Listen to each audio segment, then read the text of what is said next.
zou zeggen HCAW Corifeeën. Volgens mij hangen van de meeste spelers de nummers in het outfield. Dat zijn Lars Koerst, Jurjan Koenen en Roy Berrevoets. Applaus.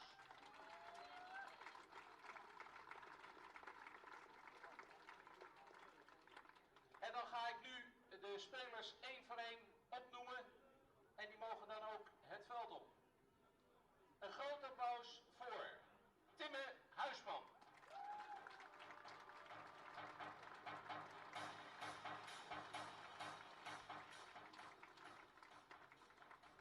Javier Schans.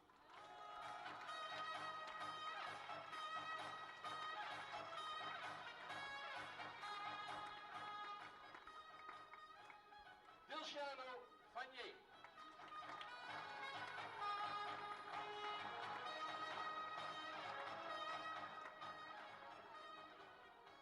Finn Albrecht. Papa denkt op de foto, hè?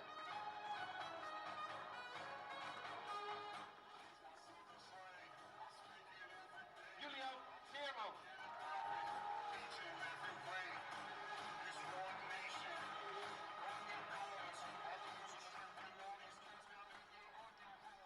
En deze kent u ook als Madboy Geraint van Erven.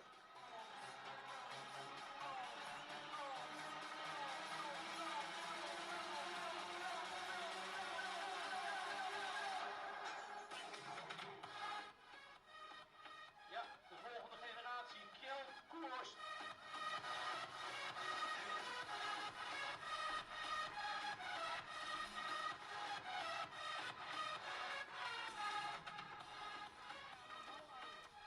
Jelle Zuiver.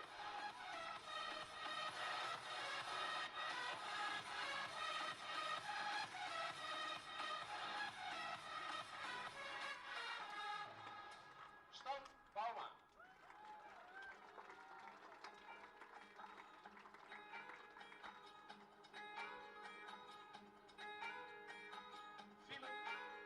Philip Siebe.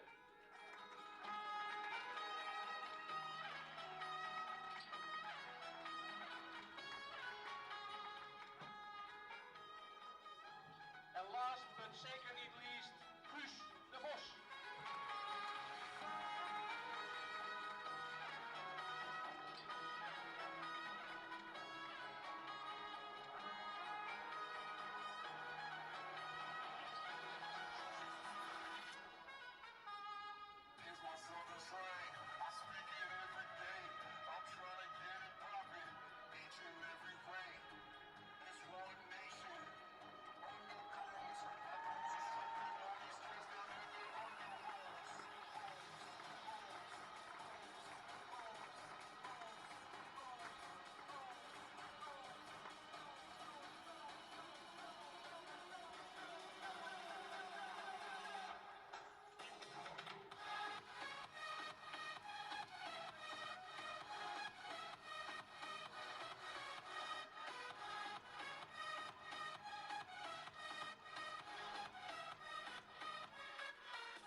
Een huldiging kampioenen waardig. Dan wil ik nu de beide teams gaan vragen om zich op te stellen voor het spelen van de nationale volksliederen. We zullen het vanavond bijeen houden.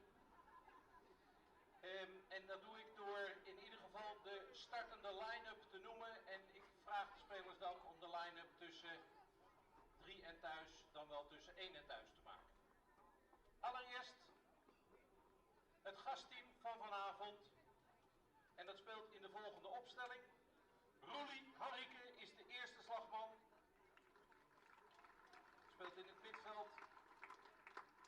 De volgende is Alex Madeira. Dat is de korte stop. Daarna Denzel Richardson. En die speelt in het rechtsveld.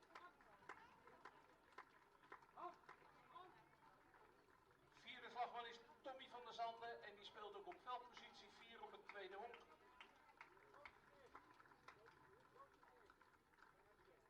De vijfde slagman is aangewezen slagman Kenny Berkenbos.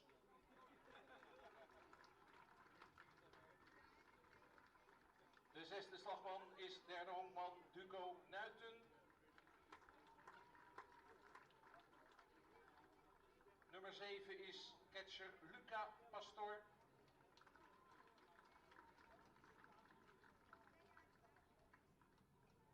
Achtste slagman is Jorrit Penseel en die speelt op het eerste honk. De negende slagman is Jason Jacobus en die speelt in het linksveld. En de startende pitcher is Jelle van der Lely. En ik verzoek de andere spelers van Amsterdam Pirates om aan te sluiten in de line-up.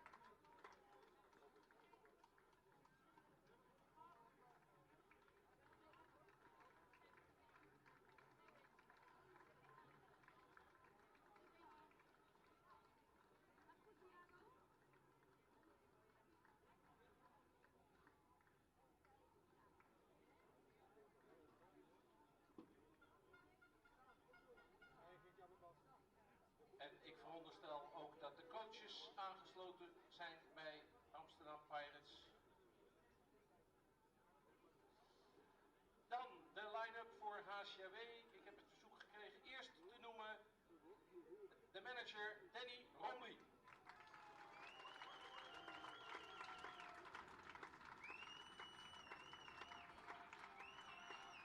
Dan Theo Geerman.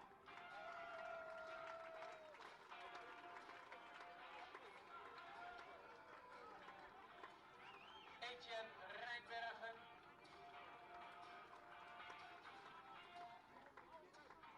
Shane Genade.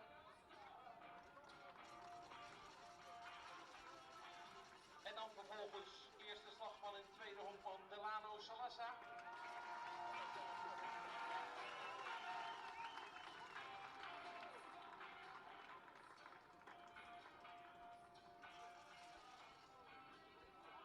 Ik moet zo snel mogelijk Geert-Jan Hendricks oproepen met het verzoek naar de dugout te komen. Sorry voor deze onderbreking. De tweede slagman, klein maar razendsnel, midvelder Chandro Tromp.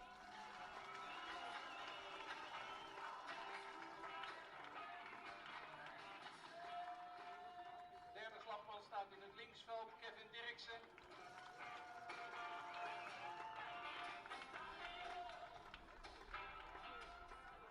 En de vierde slagman is voor mij de Big Q, Quintin de Cuba.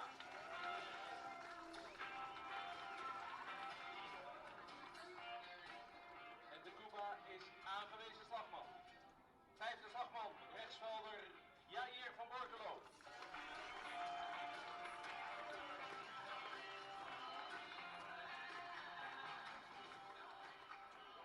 Zesde slagman is eerste honkman Sherman Marlin.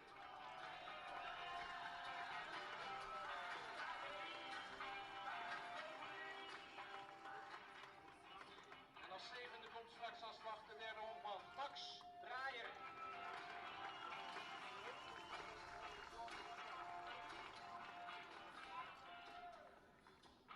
De achtste slagman is onze eigen Nilvis, Bob van der Meer. Het wordt een stop.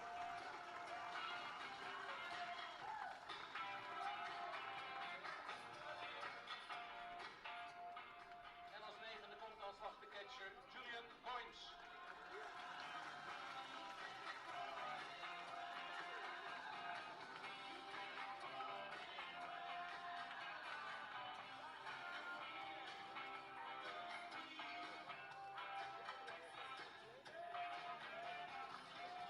De startende pitcher met het mooiste rugnummer is Dennis Burmsdijk.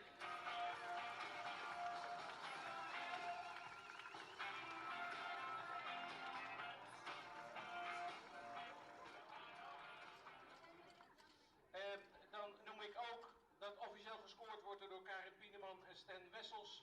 En ik stel u voor aan de umpires. From the Czech Republic, Marek Fichar.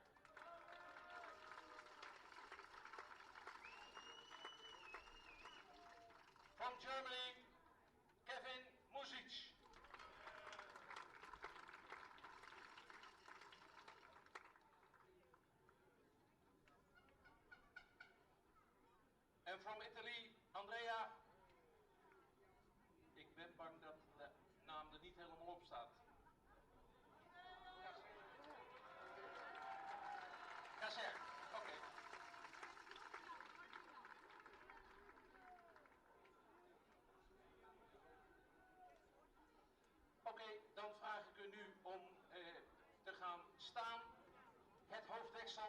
nemen en u vrij te voelen om mee te zingen met ons nationale volkslied, maar wel met respect.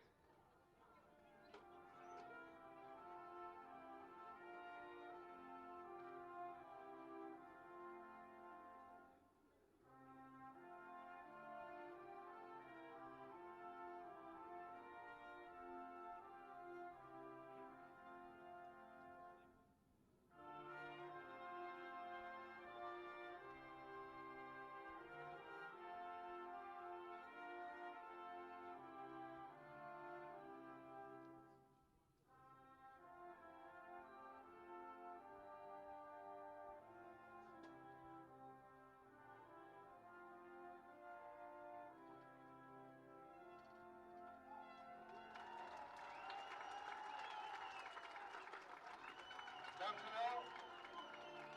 Dan is het tijd voor de officiële eerste pitch. Ik heb daar een inleidende tekst voor meegekregen. The first pitch will be thrown by our main sponsor, Energy Transition Campus Amsterdam. The Energy Transition Campus Amsterdam, HCAW, was established by Shell in 2021 to work with other companies on tomorrow's energy solutions.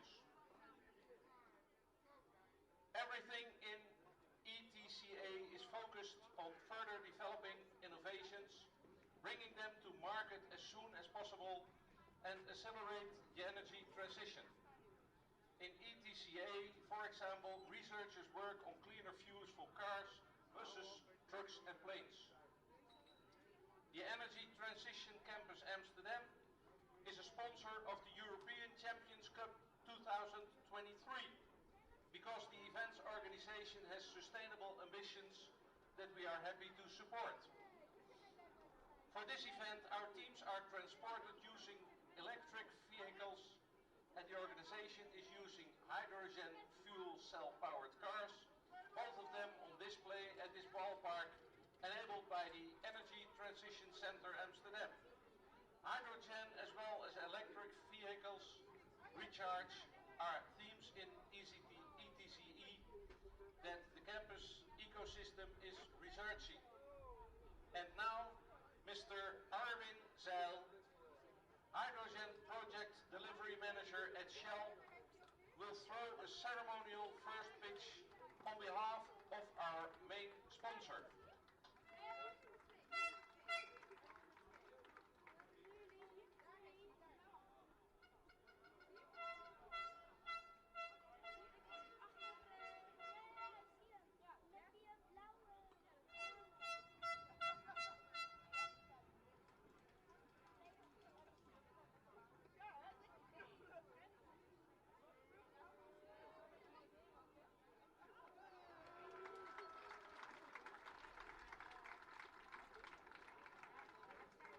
Thank you very much. En dan is het nu tijd om te gaan beginnen. U hoort zo aanstonds de walk-up song van HCAW. Een walk-up song die we al hebben sinds Laskoers hier op het tweede. Ladies and gentlemen, boys and girls, welcome to the Friday night game here at the Baseball European Champions Cup 2023. You will be tuning in for Amsterdam Pirates against HCAW Bussum. The two top teams in the Netherlands are facing off today in what's proven to be a historic matchup in the past. My name is Jasper Roos. Welcome once again. Fourth day in a row. You're listening to my voice. I'm solo today. Yesterday I had Jurien Lobbezo, the former pro and Team Kingdom of the Netherlands pitcher, as well as Tuesday. Today I am flying solo, so let's hang out. Let's watch some baseball. Hopefully let's watch a good game. Last night's game between HCAW and Bond Capitals was fantastic. Very high quality baseball game. Ended up in a victory for the German team. And now we're awaiting the first pitch here. So in the meantime, I'm going to ask my producer Jeroen Goedemans to cue up the defensive alignment so I can show you the starting lineup for HCAW. There you go. From left to right in the outfield, Kevin Dirksen, Jandro Tromp and Jair van Borkelo. Same outfield as yesterday. From left to right in the infield, Max Dreyer, Bob van der Meer, Delano Salassa and Sherman Marlin. Behind the plate, Julian Goins. And on the pitcher's mound is Dennis Burgersdijk. Those are the 9 players that will take the field for manager Danny Rumbly. And of course, Amsterdam Pirates will have a starting lineup as well. The batting order for the visitors from Amsterdam. Ruli Henrique leading off, Alex Madeira in second, Denzel Richardson batting third, and Tommy van der Zande is the cleanup hitter tonight. Kenny Berkebos is DHing, batting fifth, Duco Nuiten sixth, Luca Pastor number 7, Jorrit Penseel number 8, and Jason Jacobus closes it out as the number 9 hitter for Amsterdam Pirates. First season back to using the Pirates moniker in quite a while. Up until recently, Pirates were L&D Amsterdam. But since the sponsorship ended, they're now back to using Pirates as their name.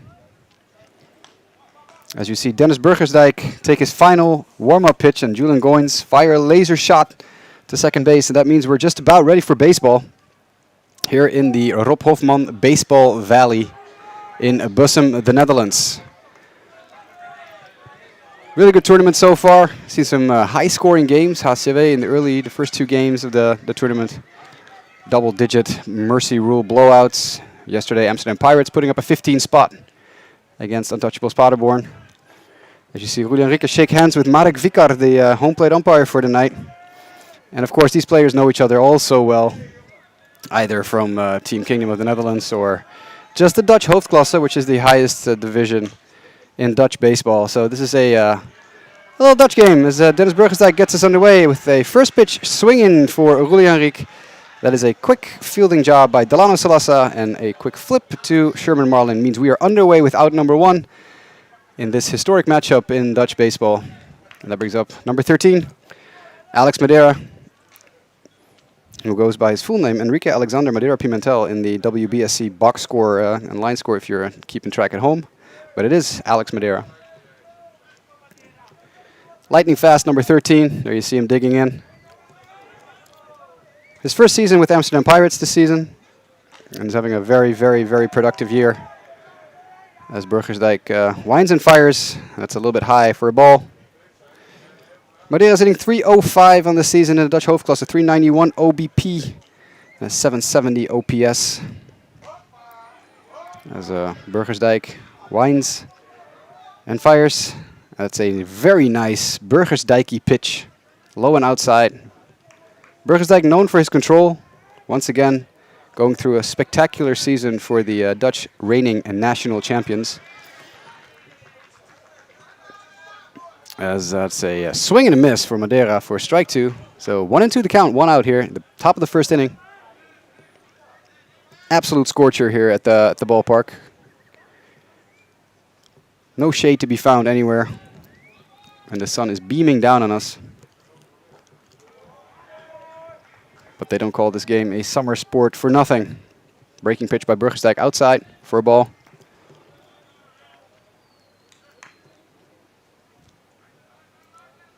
Burgersdijk, long-time pitcher in the Dutch Hoofdklasse, also a member of Team Kingdom of the Netherlands. As he winds and fires the 2-2 pitch to Madeira, and that is swung on and missed. Looked like a changeup outside. Excellent Burgersdijk pitch. And Madeira strikes out for out number 2. And that gives us the next batter in the batter's box. You see him walking into your screen. The big bopper in the lineup for Amsterdam Pirates, Denzel Richardson. Recipient of many an individual award over the past couple of seasons. MVPs, sluggers, and you name it. As he takes that first pitch by Burgersdijk. Way high, way deep. And just right on time, right on cue, it's a solo home run for Denzel Richardson. He didn't even give me time to pull up his stats and tell you a little bit more about his season so far, so you'll get that from me in the next inning. But Denzel Richardson with a long home run to straightaway center field over the head of Jandro Tromp, the Bussum center fielder. It is way gone, and it's 1-0 Amsterdam Pirates as Richardson gets the pirate hat and the gold necklace. the home run celebration. Massive swing by Denzel Richardson, the most powerful hitter in the lineup for Amsterdam Pirates. So a quick 1-0 lead here early on in the game for the team from Amsterdam. And that brings up Tommy van der Zande. Talented young player in the lineup. Having an excellent season once again. Hasn't played much, but when he does play, he's very productive. Had a very good 2022 as well. As Burgersdijk gets set, winds and fires. And that ball is swung on and hit into right field. HCAW have a guy there. That's Jair van Borkelo who makes the catch. So it's, as he loses his hat in the outfield. Well, that happens. So it's 1-0 Amsterdam Pirates on a Denzel Richardson solo home run. So we head to the bottom of the first inning. Jelle van der Lely will be taking the mound for Amsterdam Pirates. And we'll be back in a second.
Bottom of the second coming up here in Bussum. Amsterdam Pirates, HCAW Bussum with the Amsterdam team up by 1 on the solo home run by Denzel Richardson in the top of the first.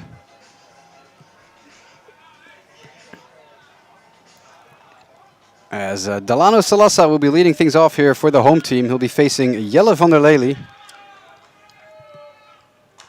the tall right-hander. And that ball is chopped in front of home plate, and ooh, a little bit of a who's going to take it?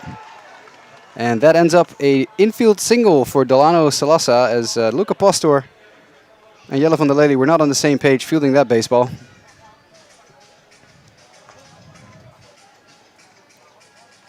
So quick runner on here. Both teams not wasting any time. Maybe they're worried about potential sun delay or something. They want to get this game going and get it to the finish line.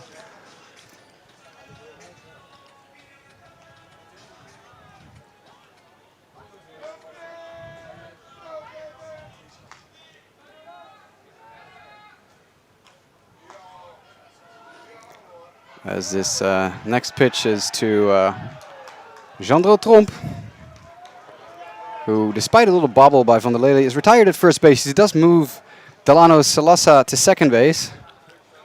Salasa says hi to Alex Madeira, the starting shortstop for Amsterdam. A little hug exchanged. So starting pitcher Jelle van der Lely, interesting pitcher to keep an eye on today. Plays his college baseball in the United States, played for Hill College for several seasons, and is now on his way to Arkansas State in the fall after a very good season, including a perfect game for Hill College. 7-inning perfect game. So off to Arkansas State it is for Jelle van der Lely, who is now starting this important game for Amsterdam here against HCAW. The runner at second base. Moderate lead. And that first pitch by van der Lely is a ball.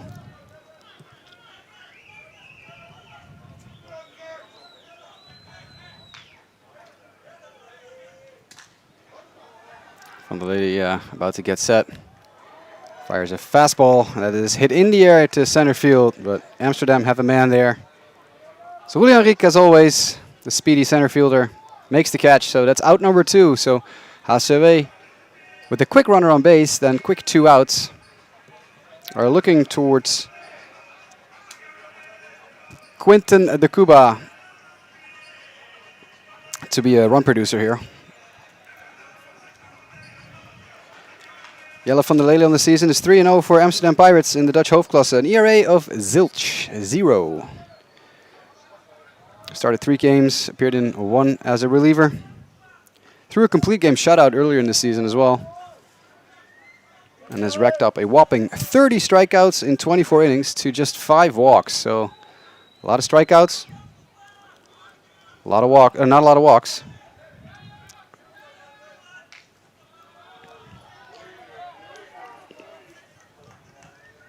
As that first pitch is in the dirt. Nice block by Luca Pastor.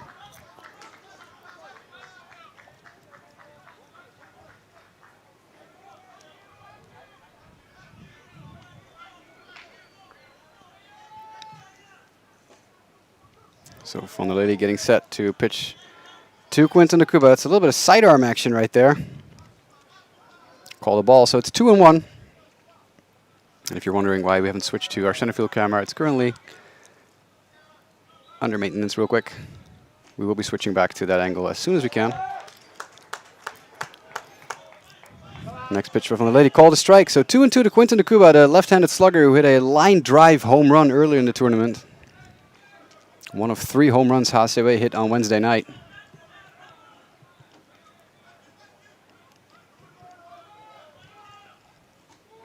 As van der Lely is about to get set and deliver the 2-2 pitch. Swing and a miss for Quinten de Cuba, and that's a strikeout. Very nice job by van der Lely pitching around the leadoff base hit. So we're heading to the top of the second inning. Amsterdam Pirates, HCAW Bussum, 1-0.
Inning number 2, Dennis Burgersdijk back to work for HCAW, and the batter is Kenny Berkenbos.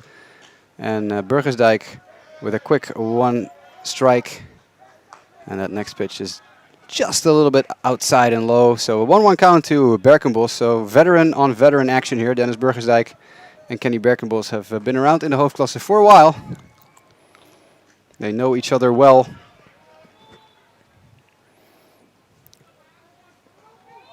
But in the case of Berkebos, not good enough, because that's a swing and a miss on a little bit of a hanging breaking pitch.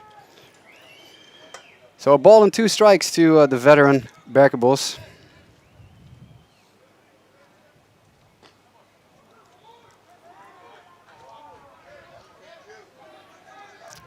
Kenny hitting just 187 on the season in the Hoofdklasse so far this year with a 623 OPS.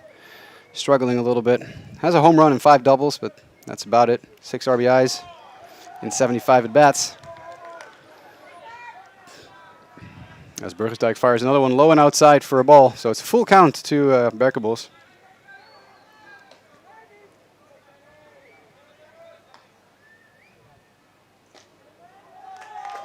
As the next pitch comes in. That's a breaking ball outside for ball 4. So Kenny Berkebos, generally not a threat to steal, but he has 2 on the season. So that would be entertaining. Meanwhile, it's Duco Nuiten's turn. And Nuiten is having a very good season for the team from the Dutch capital. Hitting 302 with a 679 OPS on the season. Has scored 12 runs. As Burgersdijk gets a long look in to Julian Goins, and there's the bunt by Nuiten. Fielded cleanly. The throw to second. They retire the lead runner. They do not get Nuiten at first. So a very nice job forcing the runner at second base. That's Kenny Berkebos. Nuiten himself safe at first. So aside from the 1 in the outs column on the scoreboard, not much changes about the situation. We had a runner at first for Amsterdam Pirates, and Burgersdijk is now up against Luca Pastor, the Amsterdam backstop.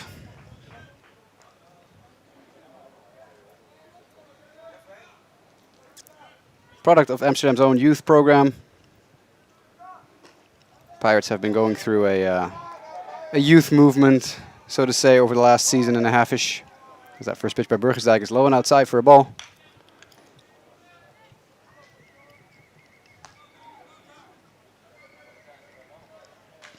As Pastor looks at that pitch, and he swings and drives it deep. Way back, over the head of everyone in center field, and that baby is gone. 2-run shot, Luca Pastor, as he rounds the bases. He is pumped up. 2-run bomb, Luca Pastor, and Amsterdam Pirates take a very early 3-0 lead. And in case it wasn't clear yet, the ball is flying out of here tonight. It is scorching hot here in Bussum, and the baseballs are definitely taking flight here. Not a lot of wind, but Pastor crushed that baseball and hit it over the center field wall.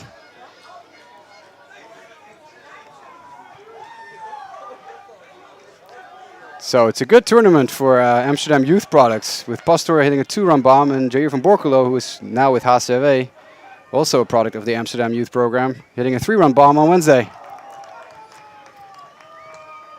As Jorrit Penseel digs in, he takes a ball from Dennis Burgersdijk, who has been surprisingly touched up here early on in the game. As Penseel looks in and swings and hits that ball to short. Bob van der Meer, easy one-hopper. Quick throw to first to retire Jorrit Penseel. Before I even had a chance to talk about Jorrit Penseel for you. So I guess I'm moving on to Jason Jacobus, the veteran. He's batting .238 on the season for Amsterdam with a 5.67 OPS. 5 RBIs. That's quite the difference.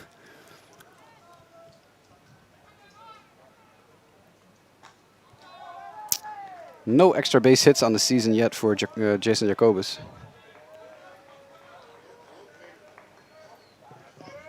So I've been struggling a little bit. But this might be the game for him to turn things around, as this the baseball is apparently hot today. As that pitch is called a ball, a little bit high, 2-0.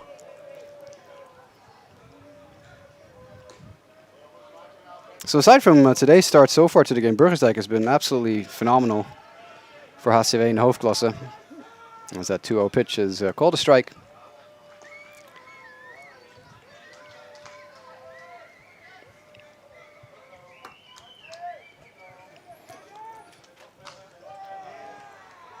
So a 1.13 ERA for Burgersdijk, as that's a little bit high. So 3-1. Yeah, 1.13 ERA in 7 games started for him. 8 total appearances, 48 innings, 56 strikeouts, and just 11 walks. So Burgersdijk has once again been outstanding for HCAW. As that ball is fouled up and out of play.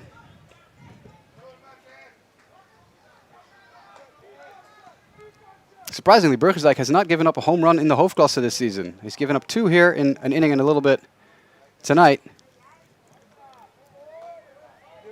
His opponents are only hitting 195 on the season against Burgersdijk. Again, that pitching staff, I talked to Jurjan Lobozo about this on Tuesday night. The HCAW pitching staff is just outstanding. Lars Heijer, Dennis Burgersdijk, Kai Timmermans, Gio de Grauw. Just excellent, excellent pitchers all around. As that next pitch is grounded to third, handled cleanly by Max Dreyer. Quick throw to first, Sherman Marlin, nice play.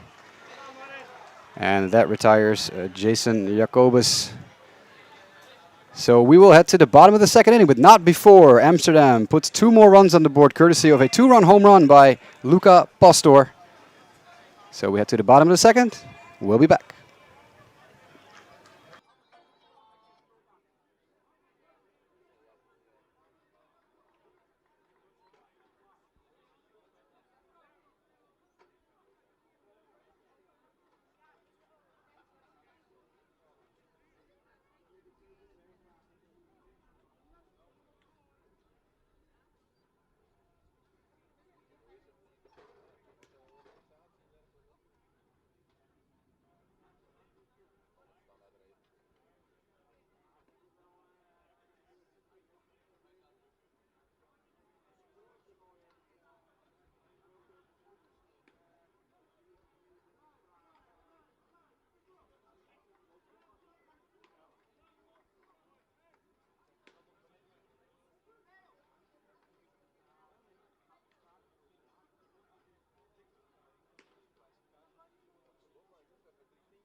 Tweede gedeelte van de tweede inning voor HCAW aan de slag met pak nummer 27, de rechtsvaller Jair van Borkelo.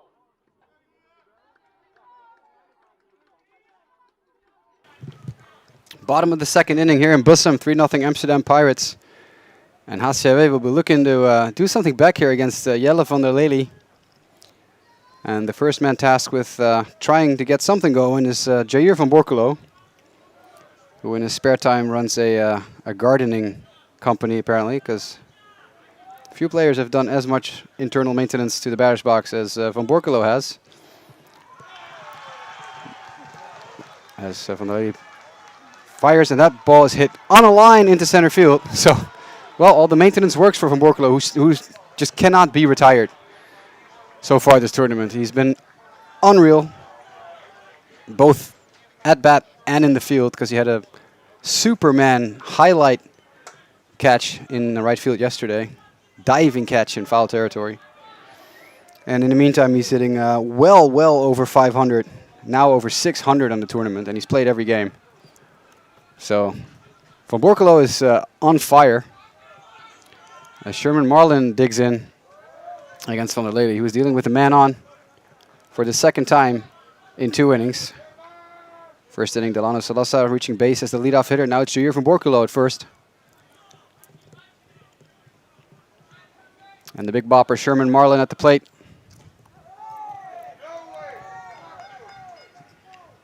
As that next pitch is called a strike. Very nice. Low and outside.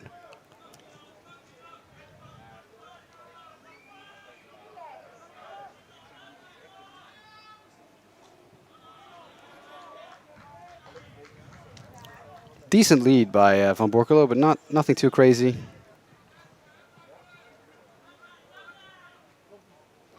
Sherman Marlin, the proud owner of a .314 batting average in the Dutch Hoofdklasse, 772 OPS. 2 doubles for his extra base hits. Everything else has been singles. 20 of them so far this year. 11 RBIs and 24 total bases.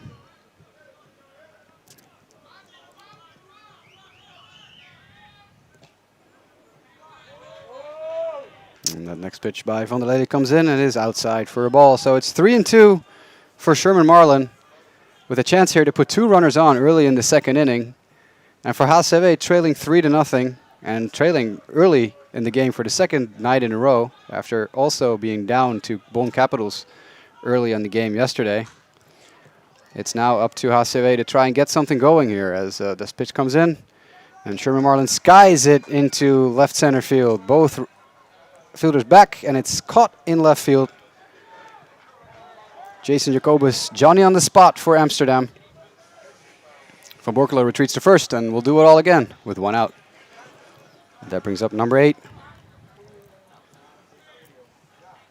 As always, the venerable Max Dreyer, third baseman. He's batting .222 on the tournament so far. That's uncharacteristic for him. He's usually a very high contact hitter.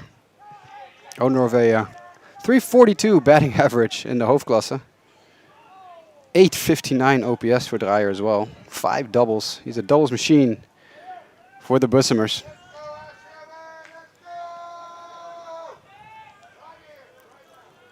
So the tall Van der Lede taking his time now in between pitches, making sure Van Borkelo can't get a read on him, and he quickly fires to first. Van Borkelo is safe. And maybe Danny Rumley is going to want to put some runners in motion here in a second. And he does so. The runner is off. Van Borkelo has to hold up as that ball is drilled into center field. It's off the fence. And Van Borkelo needed to hold up, so he's waved around, coming home, and he is safe with a nice stand-up slide. So an RBI double for Max Dreyer. Just as I was telling you, doubles machine, Max Dreyer. He hits another one. So RBI base hit for the third baseman, and that puts HCAW on the board against Jelle Van der Lede. So a 3-1 score here in the bottom of the second inning. Bringing up Bob van der Meer, the number 8 hitter, has hit in the 8th spot the entire tournament. The sure-handed shortstop.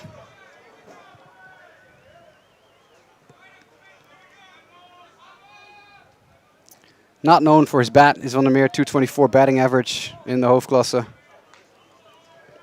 Does have 4 doubles on the season, which is among the team leaders. The Dreyer brothers with 5 lead that category. Excuse me, Delano Salasa leads that with 6. The Dreyer brothers with 5, and then Bob van der Meer with 4. As that pitch is outside for a ball, 1-1.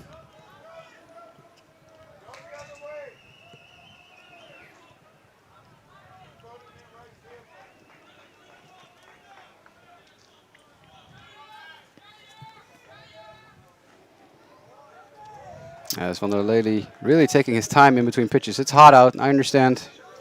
That's a strike. Playing in black might not help Amsterdam. That will attract some heat.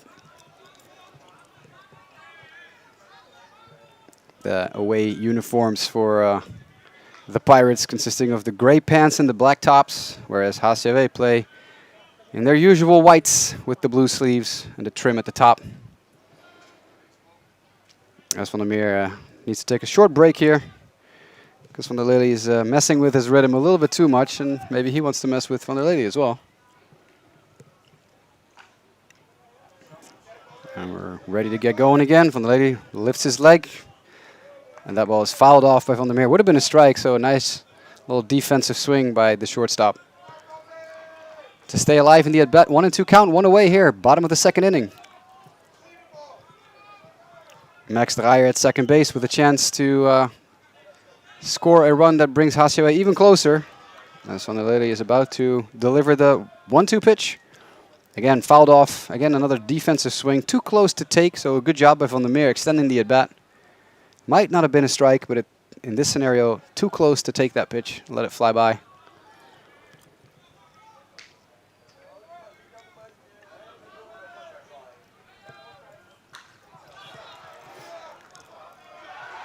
That next pitch is drilled in the center field by Van der Meer, and that will be a base hit as it drops in front of Rulli Henrique. It's hit too hard to score Dreyer from second base, but he will move up closer to home plate. So he's 90 feet away now from home plate. And again, I want to point out that our camera crew is doing some amazing work today.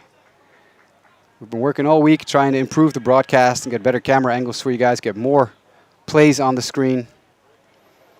And right now, the dynamic duo of Jeroen and Jeroen is doing the Lord's work here, making sure everyone at home can see the game.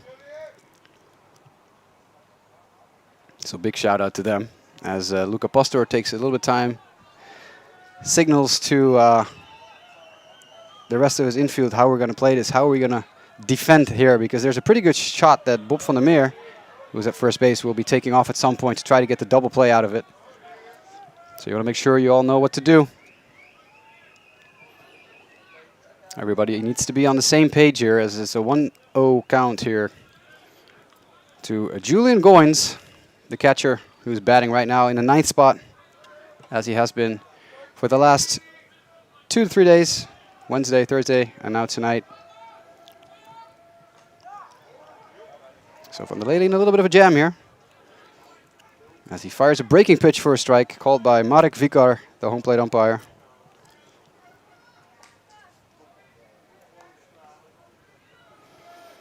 Goins a 231 hitter on the season, 2 doubles, 10 singles. As you would think that at some point Van der Meer will be put into motion. Well, there he goes. Runners off. There's a throw by Pastor, and it flies into center field. So not only will Van der Meer be safe at second base, but Dreyer scores. There is something going on here. Home plate umpire is signaling, signing something. All right, let's take a look. Let's see what's happening here. Oop, cavalry's coming in.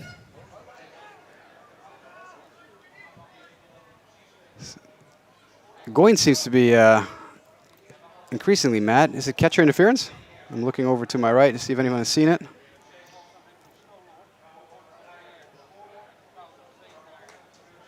There's a debate going on. Goins is heated. He's the gentleman with the yellow headband you see on the left, pleading his case with the umpires. Like, what do you want me to do? I'm guessing, I was looking away from the home plate umpire when he was making his call, but I'm guessing it's catcher interference because Dreyer is retreating to third base. So that would also indicate that, yeah, I think, Goins is definitely angry about something. He said, where do you want me to go? Where do you want me to swing? He's mad, not happy.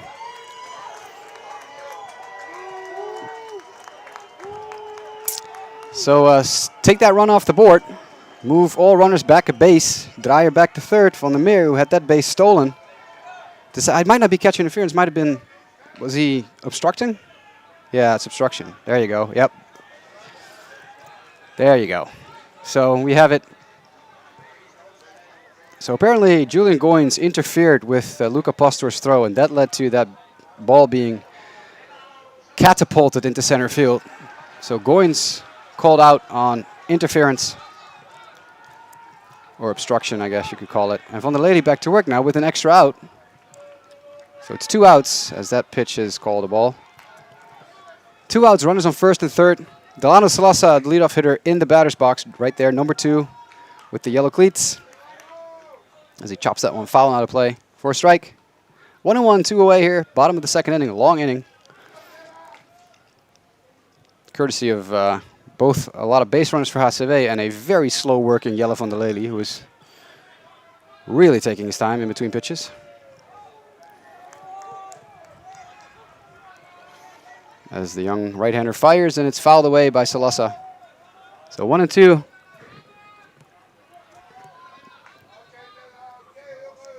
Three, 2-2 on the scoreboard for the guests. 1-4-0 for HCAW, the home team.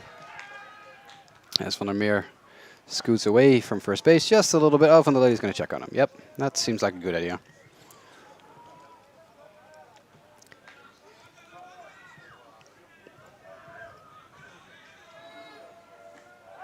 As Van der Lely is about to be ready for his 1-2 pitch, he fires a slider inside, or outside I should say, and that's swung on a miss by Salasa.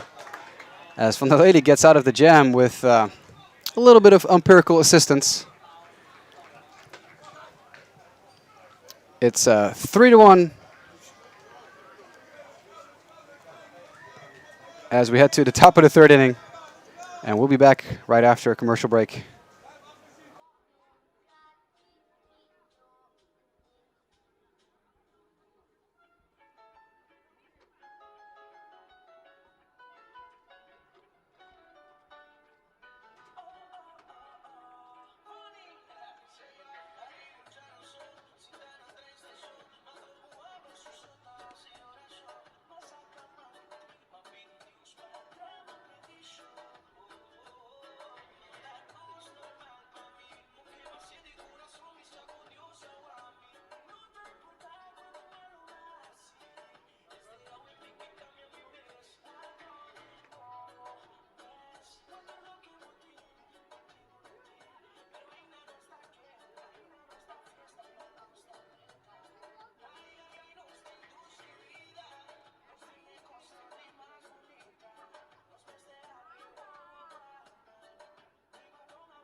And you're back in Bussum here for HCAW against Amsterdam Pirates. Top of the third inning, Ruli Henrique, the leadoff hitter for Amsterdam Pirates, back in the batter's box. He's facing Dennis Burgersdijk, the veteran right-hander, who deals and fires, and that's ball one outside to the left-handed swinging Ruli Henrique,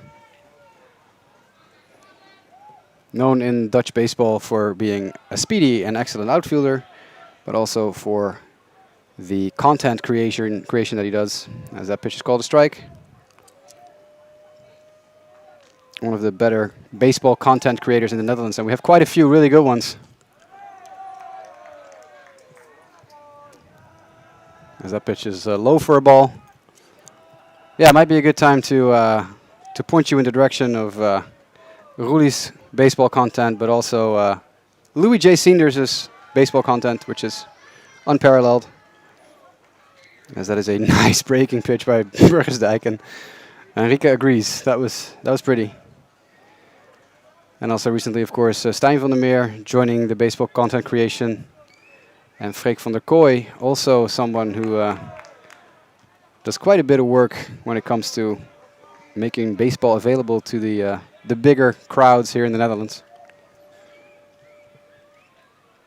Of course, the OG baseball content creators of baseball culture. Let's not forget them, as Henrique lines that into center field. And that is a single for Ruli Henrique.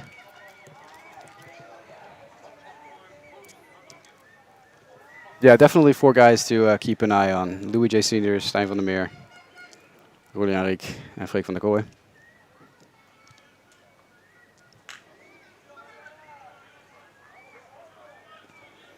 So that brings up Alex Madeira.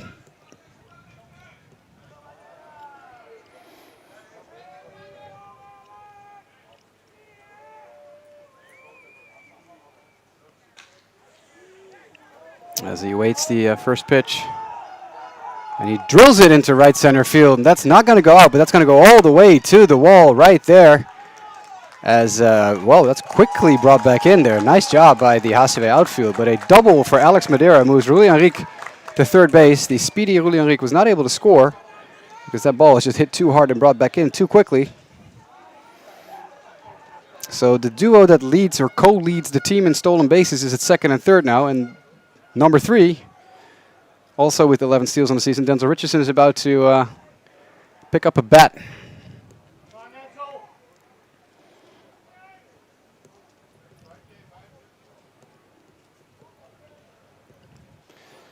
As you see, Ruli Henrique catching his breath at third base. As Dennis Burgersdijk's day is done, as Danny Romley came out and has called in reinforcements. So that's a surprising early exit from the usually so reliable Dennis Burgersdijk. And that means that we'll make way for a new pitcher. It looks like Lars Heijer.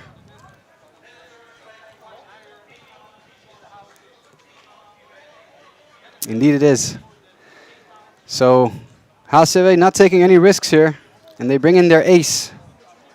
Their ace starting pitcher out of the bullpen, Lars Heijer, big number 39. One of the top pitchers, or potentially even the top pitcher in Dutch baseball right now. Not just in the Hoofdklasse, but also internationally. Just very reliable.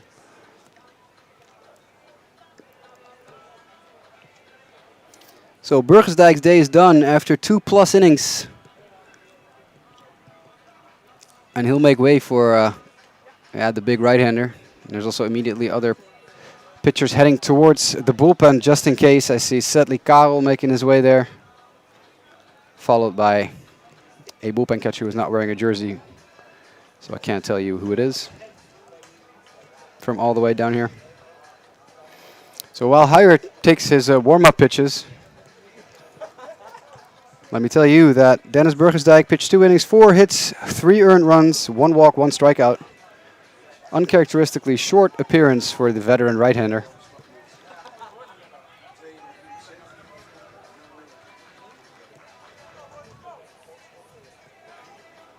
As Ruben Dekker and I think that's Jasper Elfrink also make their way to the bullpen. So HCAW sending every possible arm down into the right field corner to either start watching the game from over there or do a little bit of mild stretching.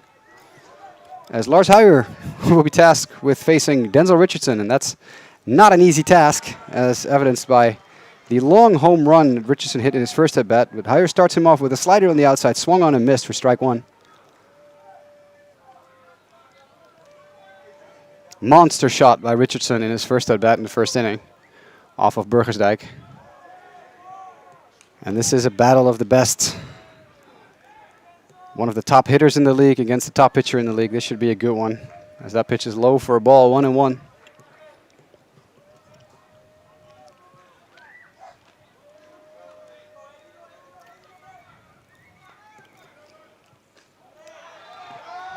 As Heijer gets set, working deliberately as he always does. That's just a bit outside. 2 balls and a strike here to Denzel Richardson, with Tommy van der Zande on deck and Kenny Berkenbos in the hole.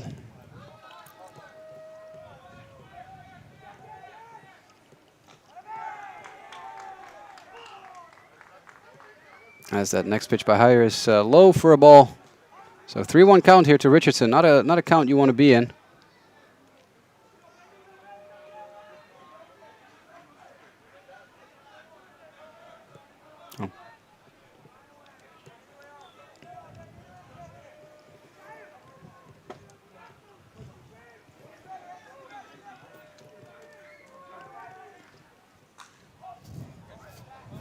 So the 3-1 pitch coming in as it's popped up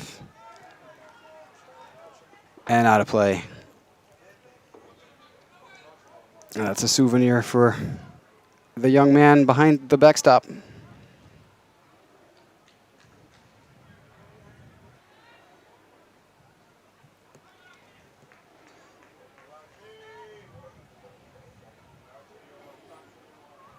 Heijer spectacularly so far in the Hoofdklasse this season, as mentioned.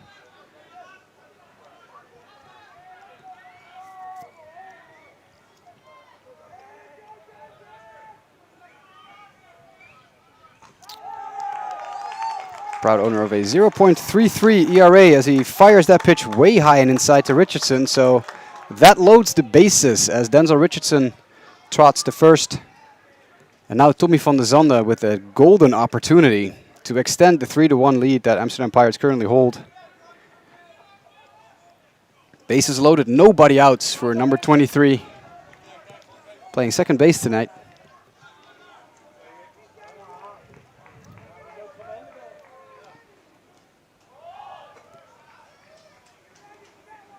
As Heijer fires it in and swung on and missed for strike 1 as that shoots to the backstop.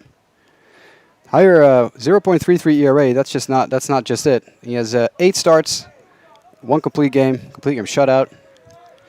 55 innings, 58 strikeouts, and just 8 walks. Unbelievable strikeout to walk ratio. As the sun is creeping in from left field again, you see it here on our backstop camera. So Van der Zande with a chance here to do some damage. He needs to do it against one of the best in the business. As Heyer takes a long look at Madeira at second base. And a quick slide step, and that's low for a ball. 2-1.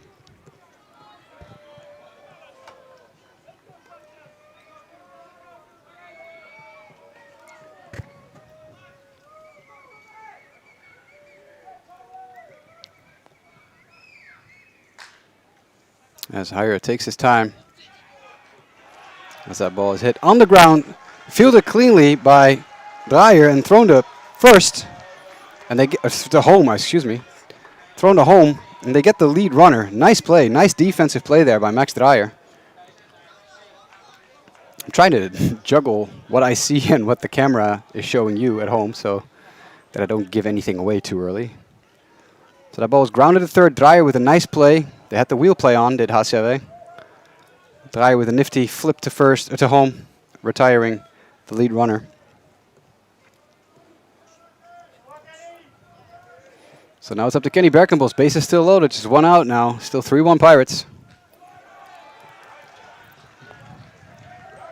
As Heyer fires in the strike with a slider. Nice pitch.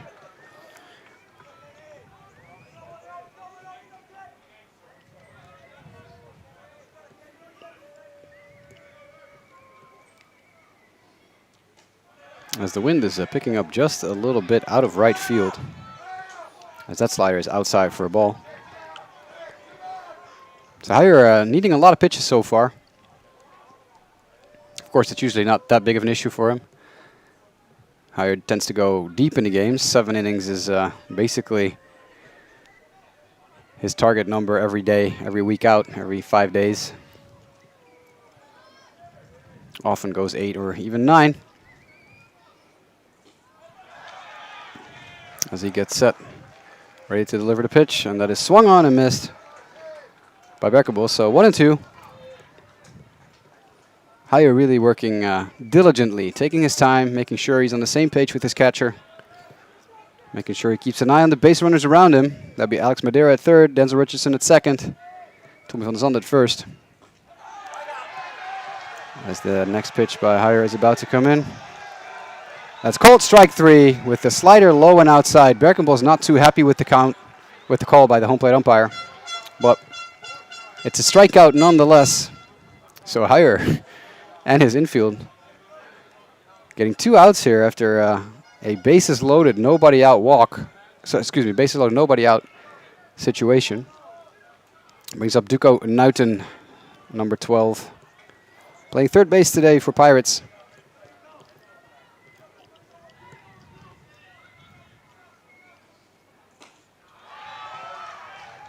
As Heyer gets set, stretch and delivers. That's an excellent pitch. Fastball low and inside in the zone. Looks so tasty to a hitter. Even if you do hit it, you will probably ground it somewhere.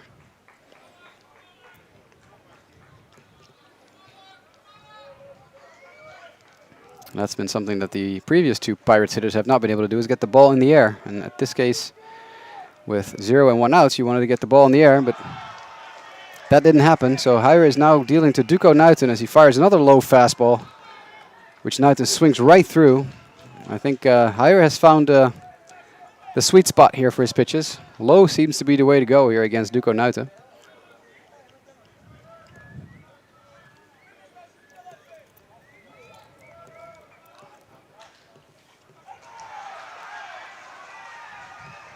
As there's the pitch, and once again a low pitch, and it's fielded by Heyer, who will take it to first base himself, step on the bag, hand the baseball to Sherman Marlin. And the players are coming off the field cheering, led by right fielder Jair van Borkelo. And Heyer is gesturing something at the Pirates dugout. It seems like they were trying to relay signs. I think that that's what Heyer is saying. You're trying to relay signs from second base to the hitter. So someone over at Amsterdam Pirates, according to the HCAW bench, was trying to steal signs from the catcher. It's always like a nice heated rivalry. It's nothing like a heated rivalry on a Friday night in a, 30-degree weather here.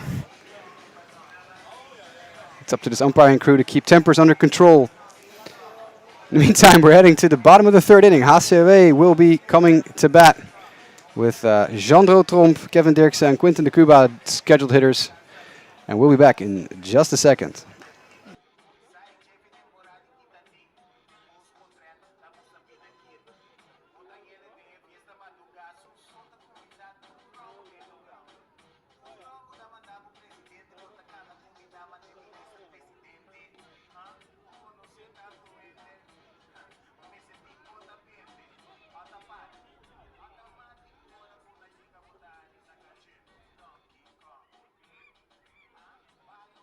Tweede gedeelte van de derde inning voor HCAW aanslag Jandro Tromp.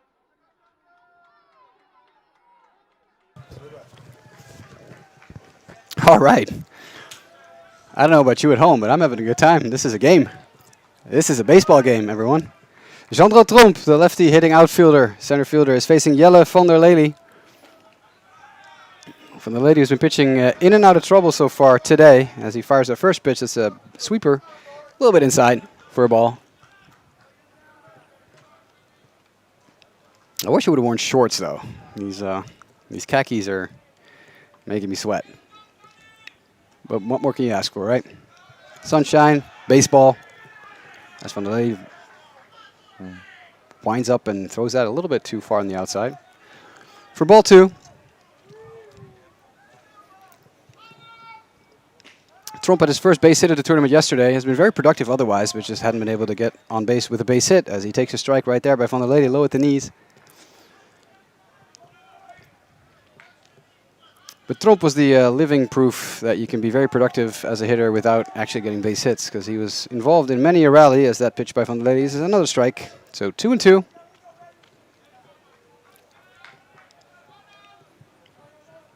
But I'm sure HCAW would love to get their leadoff hitter on base here.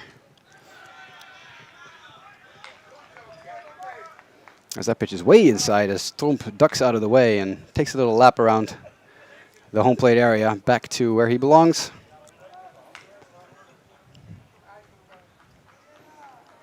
Yeah, tempers are flaring a little bit here. Tempers are heated. Two big rival teams here as Tromp grounds that ball to first base. Fielded cleanly by Jorrit Penseel. Flipped to Van der Lely for out number one.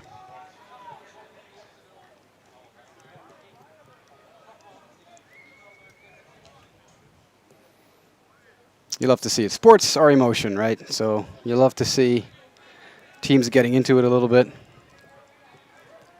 You want to fight for every base, for every run.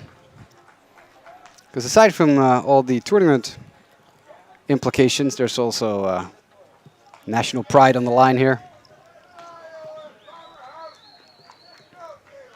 The two Dutch teams, part of the top three in baseball in the Netherlands. As that pitch by Van der Lely is a little bit high and scoots by Luca Pastor and to the backstop. Kevin Dirksen, the man in the batter's box right now. Playing left field once again. He's played almost every single inning so far this tournament. Was taken out in the, I believe, the Wednesday game or the, I don't remember. Generally one of the first names on the lineup sheet, usually batting third or fourth in the lineup for HCAW. The always dangerous Kevin Dirksen as Van der Lely is taking his time again a little bit and then fires in that pitch. Low and inside, 3-1.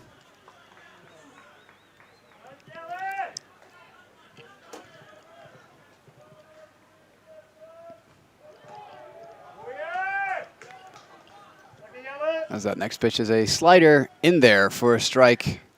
So full count to Dirksen. As you can see, there's a few seats open, but mostly a packed house here in Bussum. As Van der Lely fires, and that's a swing and a miss.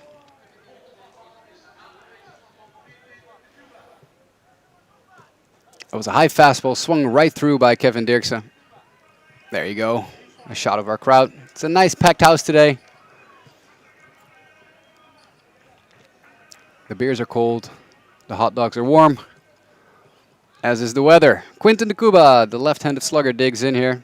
As you see Luca Pastor, the catcher, give his signs to Jelle van der Lely, the young dynamic duo for Amsterdam Pirates.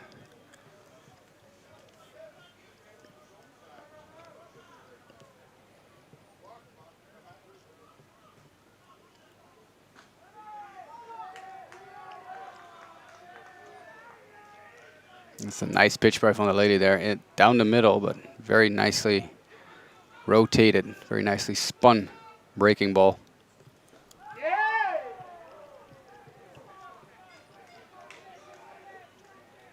Ooh, that was close. Call the ball. Van der Lely thought he had it. It's a young pitcher-catcher duo. Van der Lely born in 2002, Pastor in 2003. So two players, I should say, in their early 20s here, trying to hold down one of the best teams in the Netherlands in HCAW. As the 2-2 pitch is called a strike 3, and Quinton de Cuba is retired on strikes by Van der Lely. Nice breaking pitch on the outside of the plate. And as you see Lars Huyer jog out of the dugout behind Quinton de Cuba, we will head to the top of the 4th inning. It's 3-1 Amsterdam Pirates here in Bussum, the semifinals of the Baseball European Champions Cup 2003. We'll be back in just a minute.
Back to business, top of the 4th inning.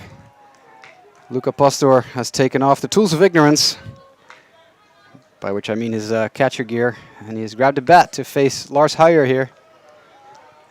First pitch ball by Huyer. Second pitch underway already, fastball down the pipe, and Pastor knew it. Swings right through it. For strike 1.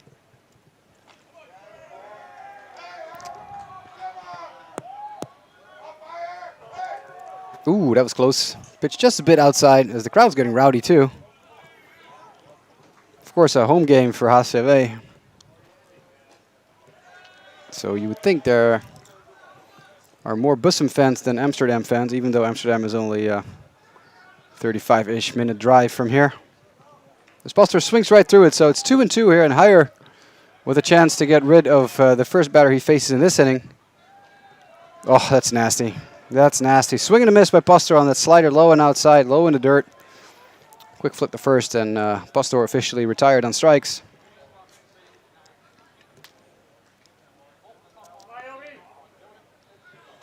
So he can jog back to the dugout and start putting on his gear again as Jorrit Penseel replaces him.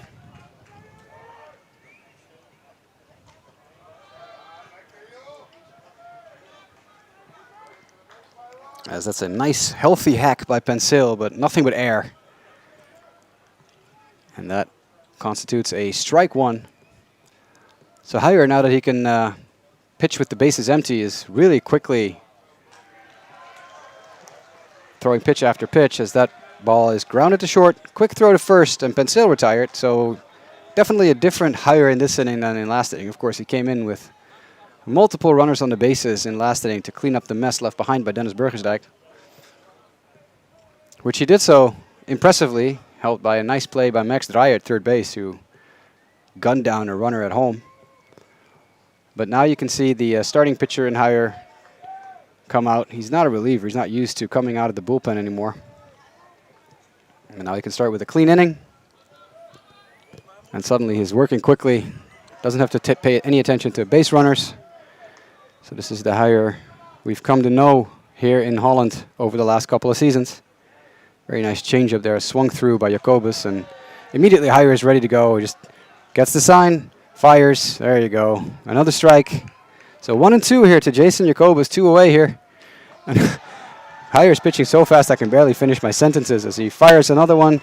And that is strike 3 as Jason Jacobus swings and misses and strikes out.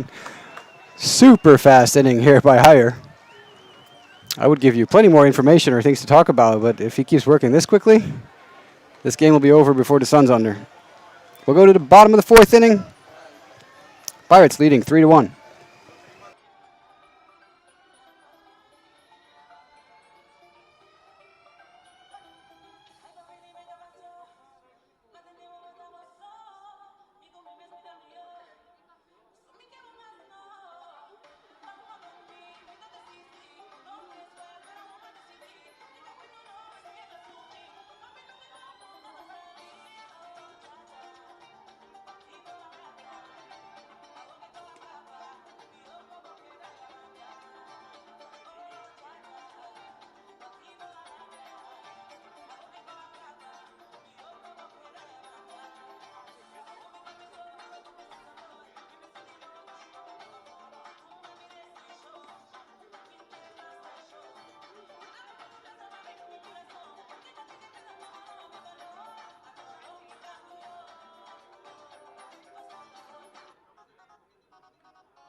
Tweede gedeelte van de 4e inning. Voor HCAW aanslag. Rechtsvelder Jair van Borkelo. Jair van Borkelo, Sherman Marlin, Max Dreyer, the scheduled hitters for HCAW as Van Borkelo does what he always does. Taps the shin guard of the home plate umpire, taps the shin guard of the catcher.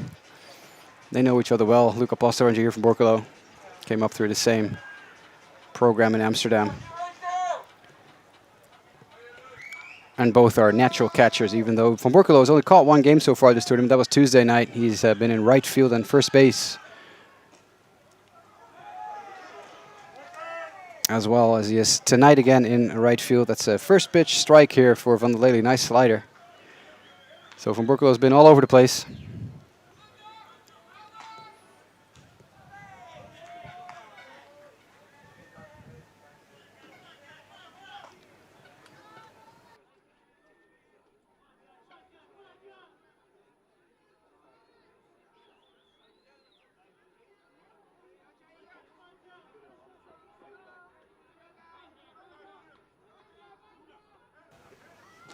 So 0-2 pitch coming up. That's inside for a ball. Oh, there's Louis J. I was talking about content creators in the Netherlands. This is Louis J. Seniors in the background. The next pitch by Van der Lely is high for a ball. If you don't follow this guy yet, if you love baseball, go find him on Instagram, Louis J. Seniors. Good to see he's in the house. It was his birthday a couple of days ago, so happy belated birthday, Louis.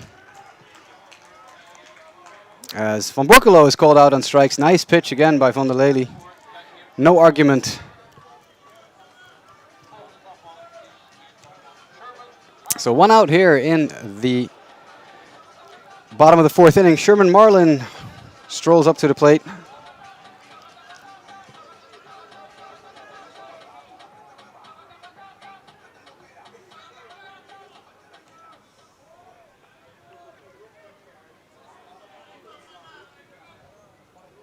So another nice pitch by Van der Lely here. He's really on a roll now. He's pitching very well. Had a little bit of startup problems in the 1st inning and 2nd inning.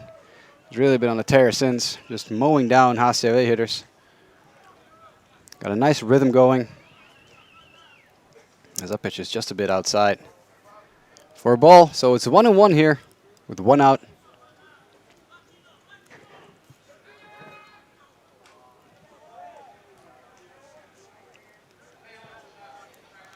As that is swung on and chopped foul by Sherman Marlin. Leon, graag even naar de tap buiten, alsjeblieft. Leon, graag even naar de tap. Marlin also in his first season with HCAW. Having a very good first stint with the Bussum team.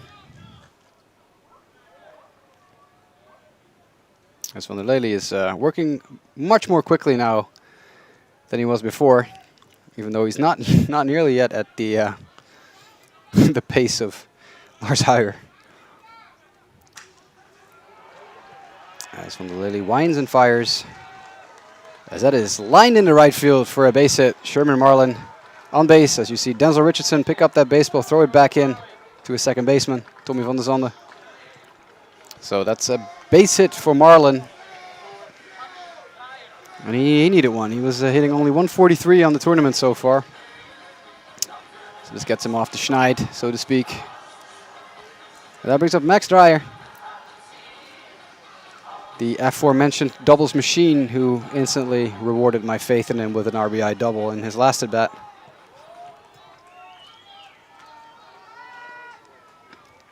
As that first pitch by Van der Lely is a strike. So 0-1 to Max Dreyer. Sherman Marlin at first base, not a threat to run. So Van der Lely can really focus on the matter at hand, which is Dreyer at home plate. Well, pitch a bit low, called a ball.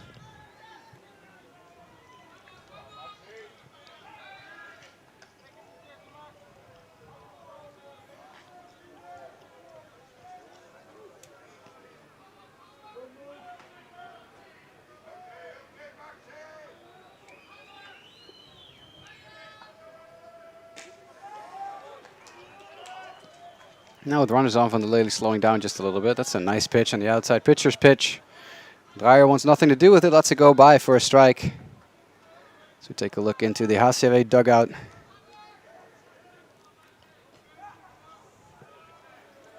As Van der Lely is about to get ready again and fires. That's a nice pitch, but Dreyer lays off. That's one of the things I was talking to Jurjan Lobezo about yesterday and Tuesday when he was in the booth with me co-announcing games, is the strategy a pitcher has. Doesn't want to throw anything in the zone or anything too pretty when he's ahead in the count. But in Van der Lely's case, he's now thrown back-to-back balls, so the count's full. So there is a risk in nibbling when you're ahead in the count. Because now it's a do-or-die pitch here in this at-bat. As Dreyer takes a walk, claps his hands, pumps up his teammates in the dugout.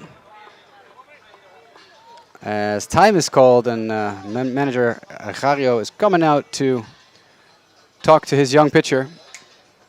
There is a little bit of activity in the bullpen.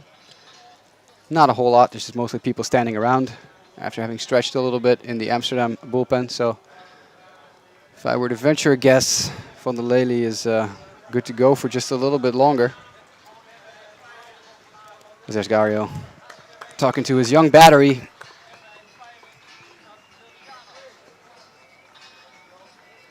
The 20 and 21-year-old. So indeed, this is Van der Lely's inning for now. As it's mostly just a matter of talking about our days here in the Pirates bullpen. There you go. Just hanging out, watching a baseball game. Not a bad way to spend a Friday night. And that goes for us as well. Thank you so much for being around. You're watching Amsterdam Pirates HCAW Bussum in the European Baseball Champions Cup. My name is Jasper Roos. Thank you so much for being here and hanging out and watching a game. As that pitch by Van der Lely, it's a strike to Bob van der Meer. So we're back underway. 1 out here. Bottom of the 4th inning. Pirates leading 3-1.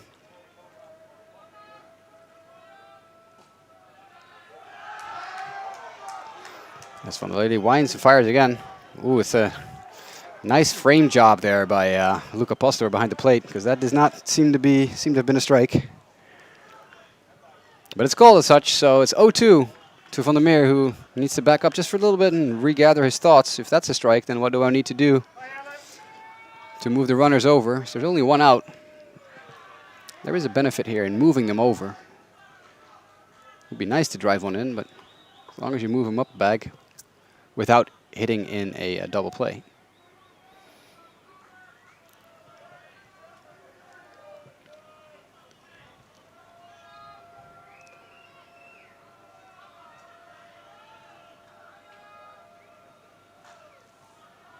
As this next pitch comes in, Van der Meer grounds it to second base, and there you go.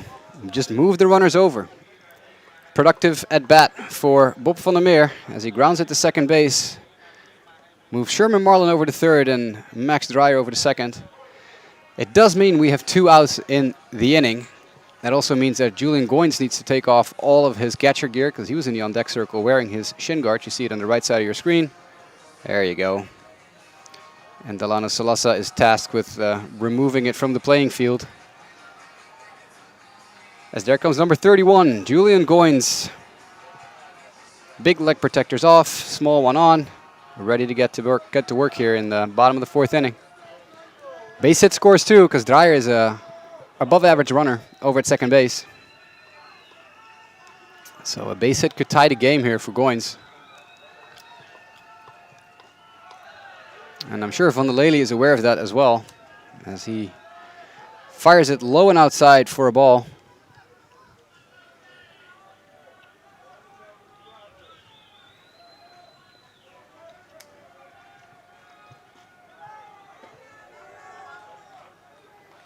Next pitch coming in, that's a breaking ball. For a strike, 1-1.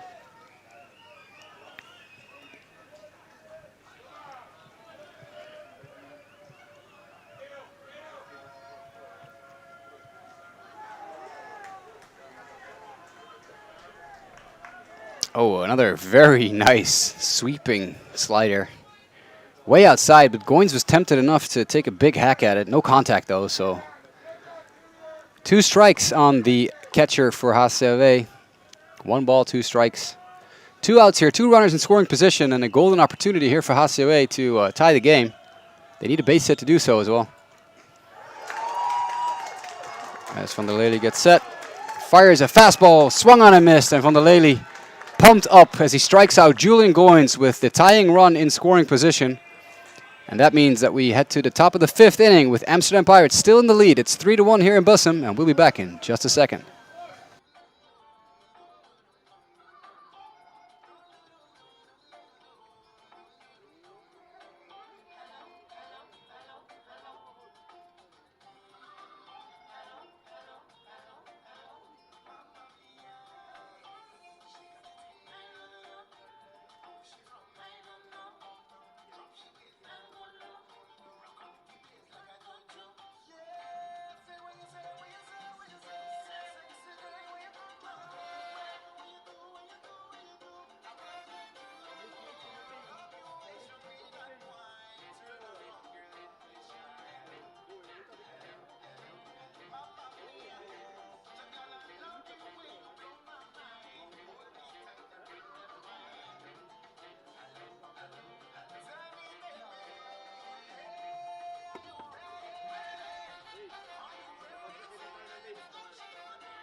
Back to work, top of the 5th inning. Back to the top of the lineup as well for Amsterdam Pirates. As Rulli Henrique, the left-handed hitter, digs in against Lars Huijer, who worked so quickly I could barely finish my sentences last inning. So let's see what he does here. Oh, back to work quickly. Fires in a strike. The pitching machine that is Lars Huijer gets the baseball looks at it, it's unreal. That's swing and a miss for strike 2. Oh, excuse me, ball 1, I guess.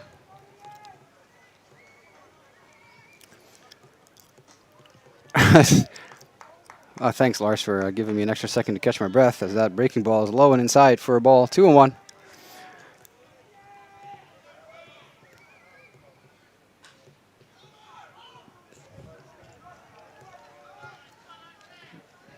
As that ball's fouled down the right field line. And as Brentley Martina was dispatched to go get that foul ball, someone jumped out of the bullpen and got it for him. Saves Martina a lengthy run to the right field corner. As defensive swing by Rulli Henrique, as he stays alive in the at-bat. 2-2 count here.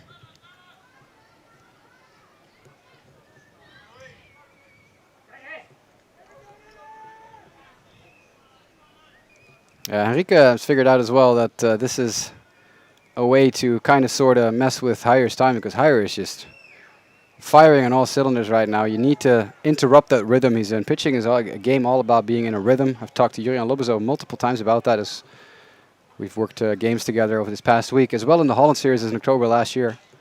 So we talked about it extensively. It's a rhythm game for pitchers. Once you get in that flow, as the ball is grounded to second base to Delano Salasa, who flips it to first for the out.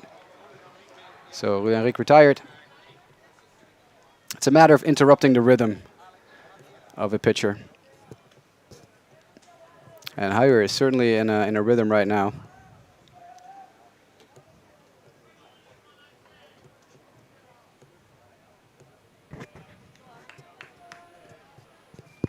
So that brings up Alex Madeira.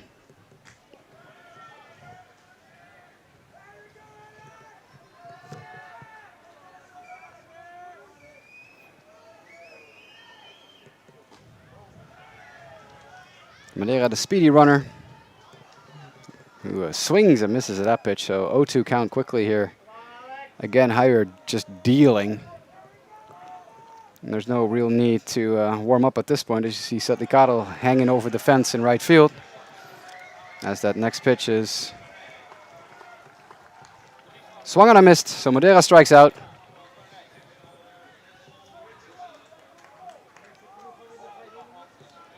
So Heyer making light work of the top of the lineup here for Amsterdam Pirates. It's not an easy 1-2-3 to get your way through it. Rulli Henrique, Alex Madeira retired quickly. Denzel Richardson up next. And he goes hunting, first pitch hunting, and he flares it behind second base. It's Delano Salasa's ball as Bob van der Meer receives the flip and rolls that ball to the pitcher's mound. That means the side is retired. And HCAW quickly off the field, because they want to get to work. They're down 3-1 as we head to the bottom of the 5th. The Bussumers have some work to do here in their home stadium. We'll be back in just a second.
Delano Salasa, as you hear the dulcet tones of Still DRE, Dr. Dre, which has been Salasa's walk-up song for quite a few seasons. He'll get to work against Jelle van der Lely, who's been excellent so far for Amsterdam Pirates. And that first pitch is called a strike, just a bit on the outside, but might have nicked just the corner of the plate there.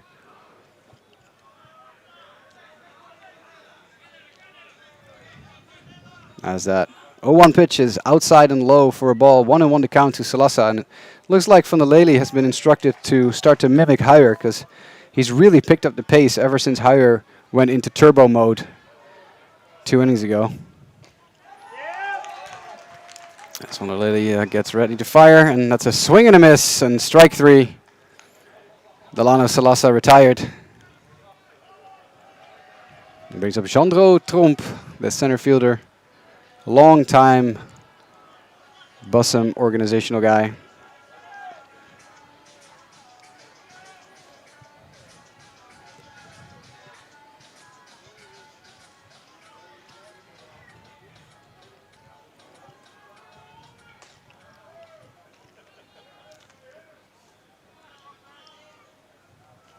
As Van der Lely gets to work, as he fires it in for a ball.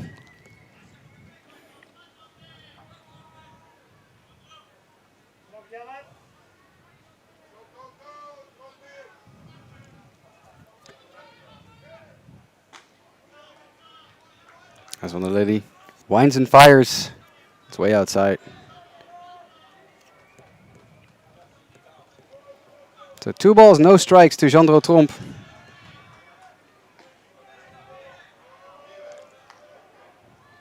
And that's 3-0 to Jandro Tromp, originally from Zwolle, the Netherlands.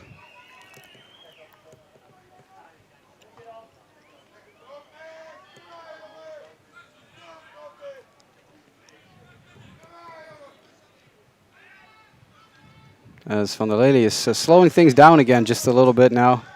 Focusing on this 3-0 pitch, which is in the dirt and hits Marek Vikar in the face mask. But it's ball 4 for Jandro Tromp, and that will be it for Jelle van der Lely, as Melvin Gario is coming out of the dugout and has gestured towards the bullpen. And we'll see which of the 7 or 8 guys wearing a black jersey will be making his way to the pitcher's mound.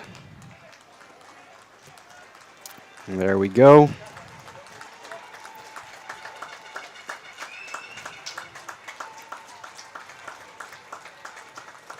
As Jelle van der Lely departs to a smattering of applause, and rightfully so. He was excellent today.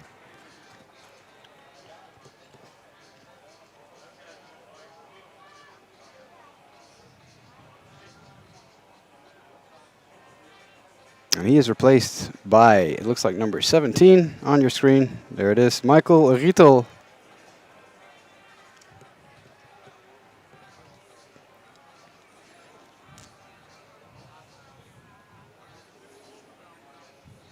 Rietel this season pitched 12.1 innings in the Dutch Hoofdklasse for Amsterdam Pirates. Gave up 12 hits, just 2 earned runs, 10 strikeouts,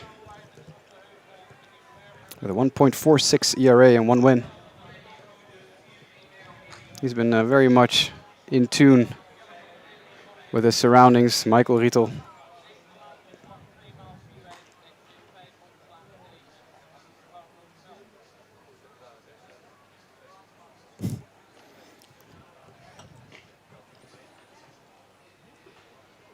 Officially listed as a left-handed pitcher. That's interesting, because from the looks of it, he's throwing with his right hand. So I might have to shoot whoever's in charge of the Honkbal Hoofdklasse website a message that they need to switch that to that L to an R, because that's a right-handed pitcher right there. Anyway.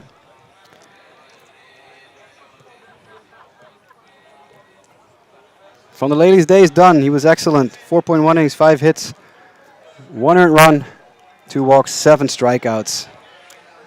So it's up to Michael Rietel to make his way through the heart of the lineup.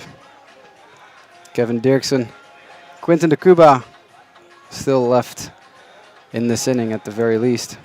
After Van der Lely struck out Salasa to start the inning and then walked Jandro Tromp. HCAW have a runner at first base. And Kevin Dirksen in the batter's box as we're about to get underway here for Michael Rietel's day on the mound. little bit of a funky delivery, as you'll see in a second. That's a good pitch down the middle for a strike.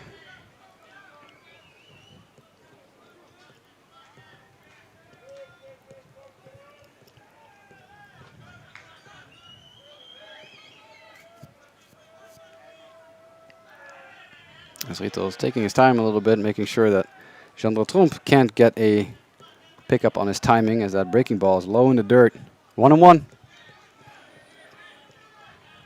Is what I love to see, by the way, and you can't see that at home just yet, but Van der Lely is on the top step of the dugout, looking at his replacement, Michael Rito, and cheering him on.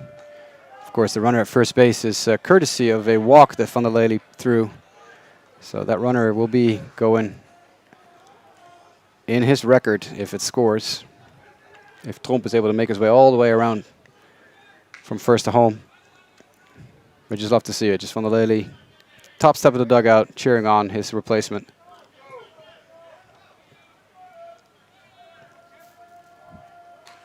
As Rito is about to deliver the pitch, there goes Tromp, and it's a hit and run. Once again, it's a hit and run. The play that HCAW turned more than any other on the offensive side of things is the hit and run play, and that ball is shot into left field for a base hit. So a nice hit and run, and Tromp did not have a good jump at all. All the messing with the timing that Rito was doing in the first two pitches of the at-bat really paid off here, because Tromp did not at all get a good jump on that hit and run. But fortunately for him, Dirksen shot it through the left side past a diving Duco Nuiten at third base. So HCAW in business once again. They've had some runners on. They actually have 6 base hits on the day, out hitting Amsterdam by 2 now. They just haven't been able to cash them all in. Only 1 run on the board so far for HCAW, as Quinton de Cuba digs in, the lefty slugger, against the right-hander Michael Rito, who immediately changes his windup drastically. That leg kick is way higher than it is with just a runner at first. As you can tell, Jean-André Tromp not taking a huge lead, just 2 steps away from the bag, not being held. Neither is Dirksen at first base, with Penseel playing well behind the runner, starting out in front of him, then dipping behind him real quick, as Rito goes into his windup.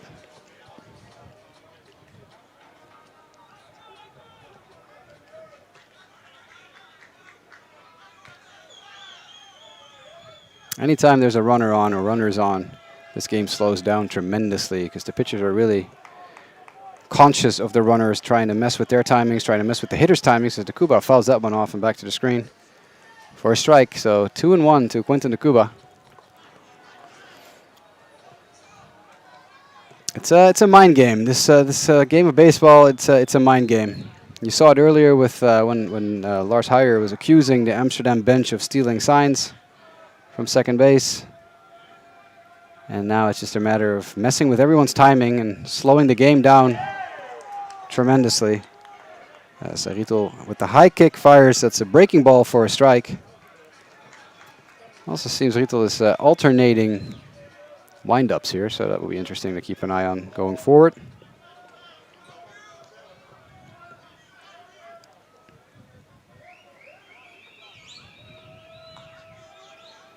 You take a look at Jean-André Tromp at second base. Rito gets set and will deliver the next pitch. Another breaking ball, almost gets away from Pastor, but very nice job by the young catcher, keeping that within hand's reach, within arm's reach. Immediately picks up the baseball and prevents both runners from taking an extra base and moving into scoring position altogether. So now it's a full count to Quinton de Cuba. Not an ideal situation for Rito. He can't really miss, because he'll load the bases, but he can't throw a strike here either. As both runners take off. That's surprising, but it's fouled back by Quinton de Cuba. I like that call a lot. That's aggression right there by Denny Romley, with 1 out, putting the runners in motion. Lovely to see. So we'll do it all again. 3-2, 1 out here. Runners on first and second. Rito on the mound, de Cuba in the batter's box. This is turning into quite the battle here this evening.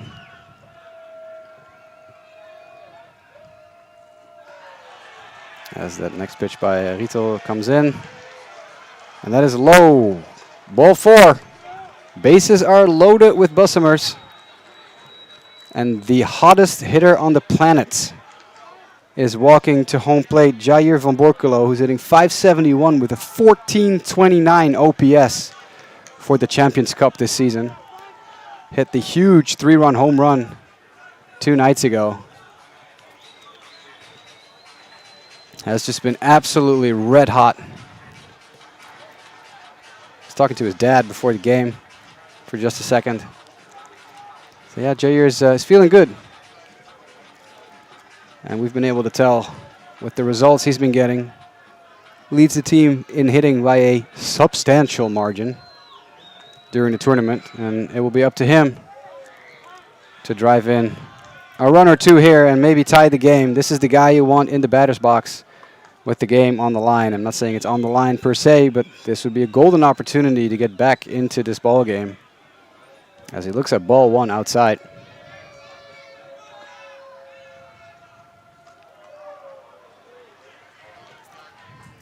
Next pitch by Rito is called a strike. Slider on the outside. Vikar has been giving that pitch, calling that pitch a strike all evening. It might not exactly be a strike, but he's been calling it consistently, and that's all you can ask for in an umpire, is be consistent in your strike zone.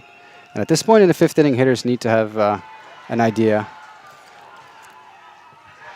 As Van Borculo grounds it to second base. It flips to second for the out, and to first, and not in time. Van Borculo is safe. The run scores. Tromp crosses the plate, and it's 3-2 as HCAW claw back into this ball game. Because even though the runner at second base was retired, the Cuba, obviously not a very speedy runner, the ball wasn't hit very hard.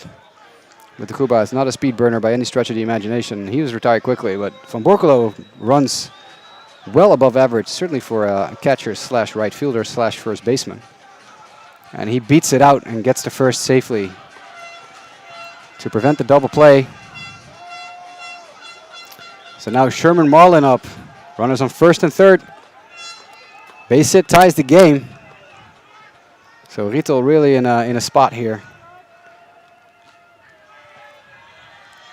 As the first pitch comes in. At the knees, called a ball. So 1-0, 2 outs here.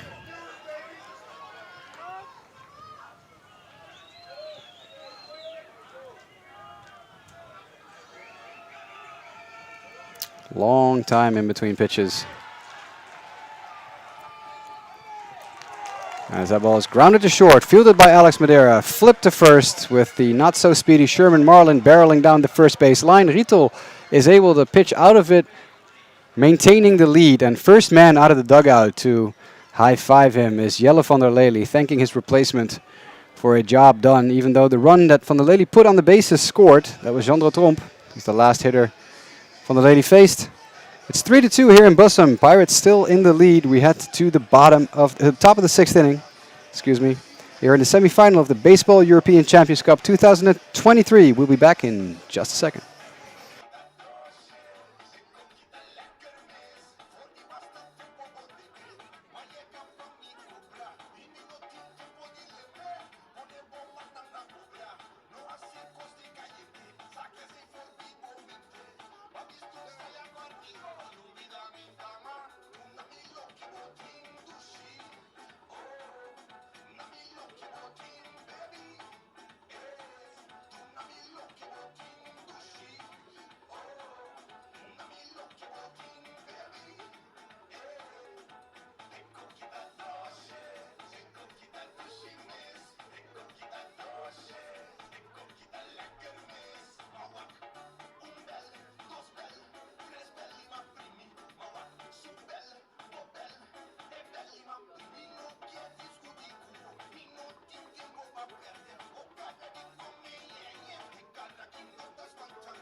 Lars Heijer is back at his spot on the mound. Tommy van der Zande is his opponent, and Heijer was ready so quickly to start pitching again that the PA system hadn't turned off the music yet, so we had to wait for just a second longer. Doesn't phase him. He fires in a strike. as Van der Zonde checks in with the home plate umpire about something.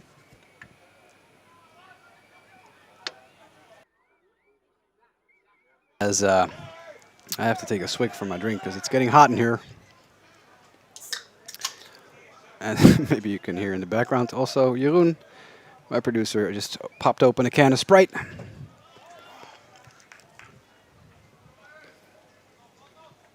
As that next pitch is fouled back by Van der Zonde.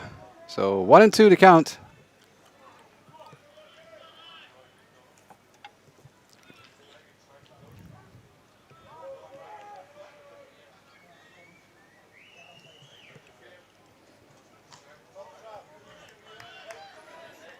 It's higher with a long look in. That pitch is high and tight for a ball. 2-2. This is a ball game, people. Yesterday was a good ball game between HCAW and Bonn Capitals, but this is a ball game here tonight. Seeing some excellent pitching, some offense. A couple of home runs account for the 3 runs that Amsterdam Pirates put on the board. Denzel Richardson's solo shot, Luca Pastor with a 2-run bomb off of Dennis Burgersdijk, who was then replaced by Lars Heyer, who's been mowing down Pirates ever since. Just not giving up anything as he winds and fires as that ball is grounded to short. Fielded cleanly by Bob van der Meer with a quick flip to first. And that will do it for Tommy van der Zonde. And he'll make way in the batter's box for Kenny Beckables. On the other end of things, it's been mostly the Jelle van der Lely show for Amsterdam Pirates. The young pitcher pitched 4.1 excellent innings. He gave up only 2 runs.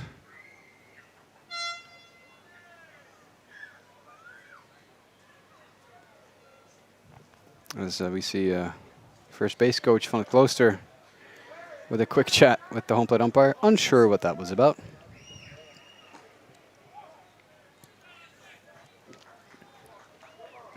As Beckenbos takes that pitch low for a ball.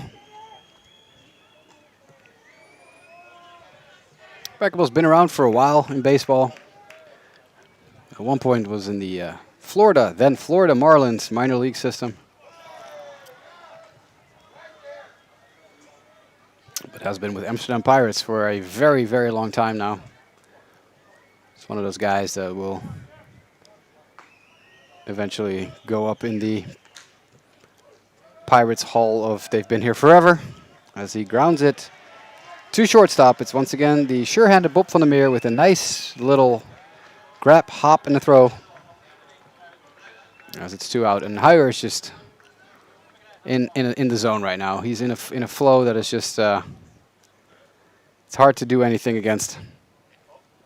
If you're the Amsterdam offense, let's see if Duco Nuiten can do anything about it. Third baseman walking up as Kenny Berkebos is still making his way. There he is. The still very young Kenny Berkebos. I say respectfully since we're roughly the same age, as Nuiten grounds it to the left side of the infield. He's fast, but not fast enough. It was a very quick inning by Lars Heyer once again. And that means we will be heading to the bottom of the 6th inning with HCAW trailing by a run. And they'll be looking to tie the game here against what looks to be a new pitcher. So we're going to do some research on that, and we'll be back with you in just a second.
We're back here in Bussum. It's 3-2 Amsterdam Pirates as we have a new pitcher on the mound. That will be Sven van der Zande. Sven van der Zande going through a good, be it a bit weird season for Pirates. He only has a 1.78 ERA, so that's excellent. He struck out 22 in 25 innings, but he also has 13 walks. So a little bit of an all-or-nothing season for Sven van der Zande in the K and walk department. As he's taking his warm-up pitches with Duco Nuiten looking on, I'm more than happy to tell you at home that I've been joined in the booth by Evert-Jan het Hoen, manager of Team Kingdom of the Netherlands. Evert-Jan, welcome. Nice of you to join us. Yes, good evening. How have you been enjoying tonight's game so far? Yeah, it's a nice game. I mean, Pirates took 3-0 lead, and HCAW, they're coming back. It's a nice ball game to watch. Are you here on your own private accord, or are you here to scout your your next roster for Yes, Team Kingdom? Well, both. I mean, I want to see all the players play in an important game, and I like baseball, so this is the game you want to see. Yeah, it's been fantastic so far. I've really enjoyed watching this game as we're about to get underway here in the bottom of the 6th inning. Sven van der Zande takes his first pitch. That is grounded past a diving Duco Nuiten at third base. So that is another lead-off base hit. HCAW have had some runners on, haven't really been able to poke through as much as they've wanted to, but they've had some runners on. So Max Dreyer over at first base, Bob van der Meer digging in. So how about that Lars Heijer relief performance so far, Evert-Jan? Well, he's been dominant. He came in second and third, nobody out, and then he got bases loaded, and no runs scored, and he's been pitching really well after that. I was surprised he didn't start the game, but it's a tough decision to make. As Van der Zande fires that pitch in, it's low for a ball as Van der Meer appeared to turn for a bunt. Yeah, Heijer, I was talking about it earlier, his pace of his work is really fast. He gets the ball, immediately throws another one. He always pitches like that. He wants to work quickly, and he's always been effective doing it that way. Van der Zande with a little peek over his shoulder a couple of times to Max Dreyer first. As Van der Meer is squared to bunt, he's telegraphing it. Corner infielders barreling down on him. Uh-oh. That ball's low. Nice block by Luca Pastor. He of the 2-run home run earlier in the game. As you can see, as we can see, Duco Nuiten signaling signs to his infielders and outfielders about how they're going to approach this next play. What would you call for here if you were managing this game? Well, let him bunt. I mean, just get an out. Good bunt. Get him at first. If it's a bad bunt, you got a chance at second base. But just throw a strike, and he's giving away an out, so just let him bunt. As that next pitch is called a strike. Low in the zone. Van der Meer appeared to not be too happy with it, and there's some yelling out of the HCAW dugout. Yeah, in start of the game, he wasn't calling the low pitches. Saw Lars a couple times upset with the calls. I mean, he wasn't calling them until he got Kenny Beckenbuster to strike out on a low pitch, looking. And now he calls them every now and then. Has no bunt on this time around, it appears, because Van der Meer is still standing up there with his bat upright, and that pitch is called a strike, even though it's dropped by Pastor. Pitch is still in the zone. What was that about earlier when we saw Lars Heijer yell at the Pirates dugout? Yeah. Do you know? Is it about sign stealing or something? No, I don't know. I saw it too. I don't know. Maybe he was just a bit fired up. Well, rightfully so. He pitched out of a heck of a jam. As Van der Zande is about to throw a 2-2 pitch that's low for a ball, so full count now. Runner at first, nobody out here. Bob van der Meer with a full count. And new pitcher Sven van der Zande on the mound with an interesting green colored glove.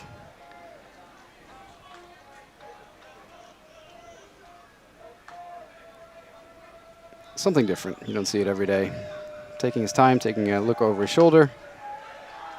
Let's see if the runner goes there. Yep, there he goes. So Dreyer takes off. It's a hit and run as Van der Meer Grounds it to second base. That takes the double play out of it. Nice job by Danny Romley putting the runner in motion.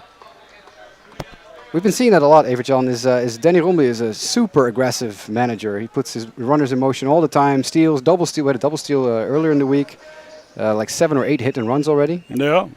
It's really working. Is that the new baseball, the new way to break through games? No, I wouldn't say. I mean, in this instance, you had a full count on the hitter, and it's typical. You put him in motion then. But I did notice he plays a lot of hit and run, but the Pirates do as well. I haven't seen it tonight yet, but they like to play that game as well. So Van der Zande now up against Julian Goins, as Goins grounds that ball to short. They go to third, and they get Dreyer. That's a nice defensive play, getting the lead runner. Ooh. Again, Dreyer taking off for third with the ball hit in front of him almost. So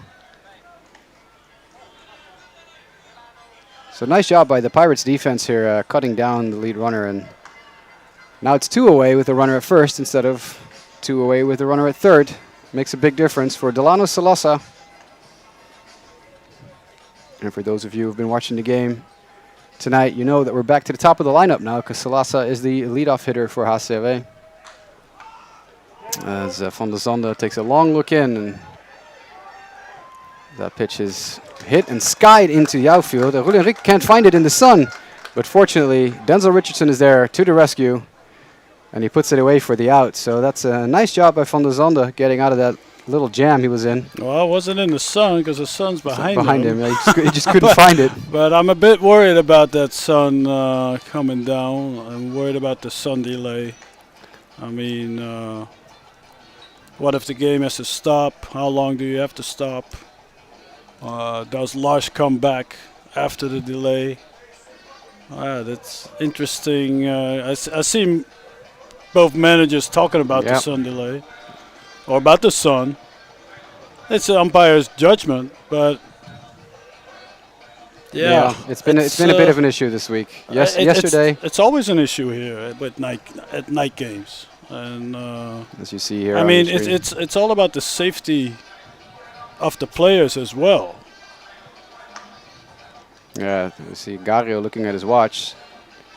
So yesterday was an interesting situation where the Bonn Capitals wanted to take the sun delay. The umpire said, no, we're going to continue. Then Fildrik Llewellyn was retired, and the umpire crew immediately called for a sun delay, which angered Fildrik Llewellyn as well as the rest of the team. Of course. Like why couldn't you call that 2 minutes ago? Exactly. But, I mean, the Dutch umpires know they've been through this before. We're done. And I'm sure they talked about it with the all umpires today. Say, hey, you got to stop when the sun is coming down. And here it is. Here it is. We picked a good inning to get the Team Kingdom manager in the booth because there's no baseball to talk about because we're heading to a sun delay. So I guess, well, for those of you who've been watching the games throughout the week, you know this is going to take about 20, 30, maybe 45 minutes-ish or so. So we're going to go to a sun delay, everyone. We'll keep this the sun on your screen for just a little bit so you can keep an eye on things. We're also going to see if we can tune into the other game being played right now in Amsterdam. So we can give you some baseball to talk about or to look at while we wait for the sun to go down behind the trees in the outfield here and we can continue play. Because this game will continue. Do not get me wrong. This game is not over. We will continue when the sun goes down behind the trees in the outfield. Until then, well, Evert-Jan, I'm not going to ask you to stay in the booth for 45 minutes and just hang out. I mean, you're more than welcome to, but I'm sure you have people to see and places to be. Yeah. So thank you for this abbreviated stint in the booth. All right, you're welcome. And let's hope we can finish this game and see a nice little ending to this ball game because it's looking good. Yeah. Thank you so much. You're welcome.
So now 2-1. Joyce digs back in. The starting pitcher now, Matteo Bocchi, excuse me. Here comes the 2-1, 2-out pitch. Misses outside. 3-1.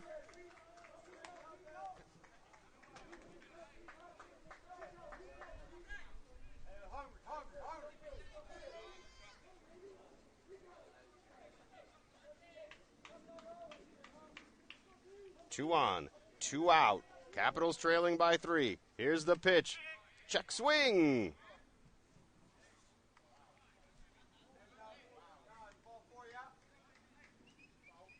Let's get it. Let's check that.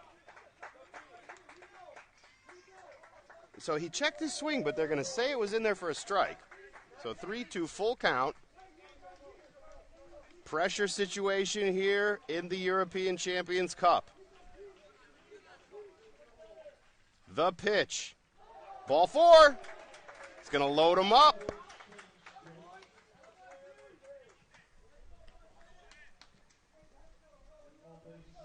Bond loads the bases.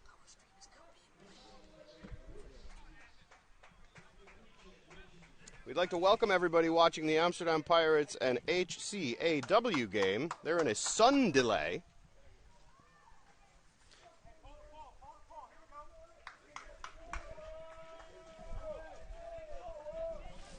Going to bring up Wilson Lee.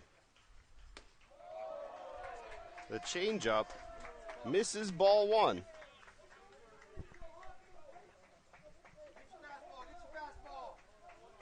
Bond's best chance of the game so far to bring it level.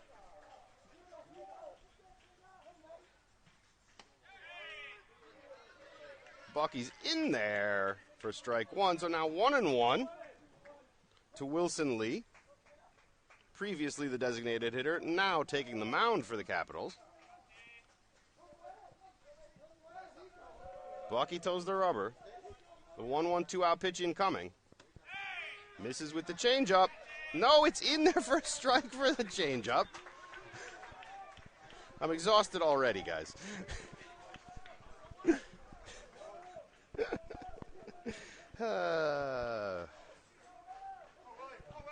So here's the 1-2 pitch. Swung on, fisted in the hole. First baseman deals. Pitcher covers. And they get out of the inning without any damage done. A big chance for Bond goes awry. And Parma comes up to bat in the bottom of the 4th. We go to commercial break here. 6-3 Parma over the Bond Capitals.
day.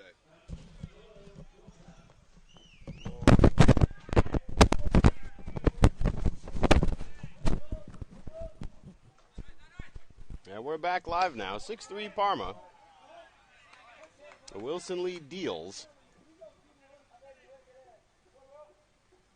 I'm not even going to guess anymore, folks. We're just going to wait for that count to go up on the screen.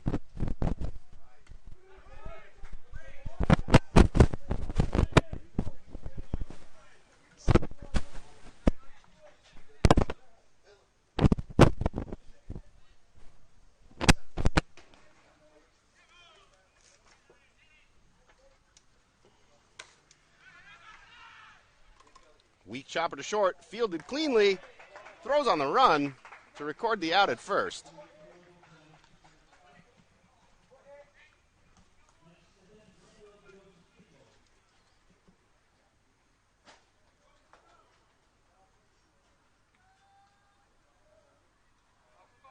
And that's going to bring up Manuel Josef Timo, the starting center fielder. Timo so far hitting .455 on the tournament, 2 for 2 so far tonight. The lefty Wilson sets, deals. The ghost forkball's in the dirt.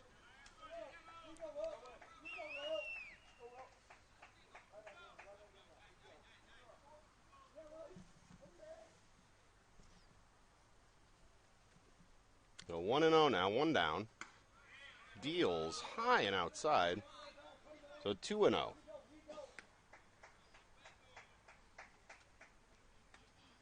Capitals down 3 here, bottom 4. Need a couple of clean innings here and chances to get back in the dugout so they can get those runners on and get them over.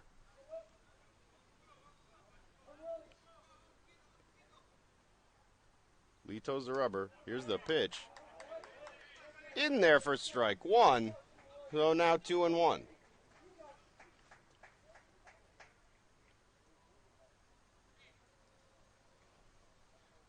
And here comes the 2-1 pitch. In the dirt. It's going to be 3-1 now.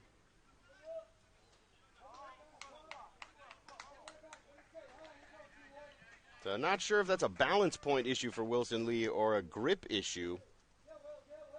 But that breaking ball that had been working so well for him hasn't been able to hit his spots yet this inning with it. Here's the 3-1. It's high. Ball 4. Over the third time tonight, Parma's going to put their leadoff man on. And that's going to bring up the shortstop, Luis Gonzalez, 1 for 2 on the evening. Hitting a big .667 on the tournament. Luis, an RBI on a base hit so far tonight and a run scored. There's a shot down the first base line, foul.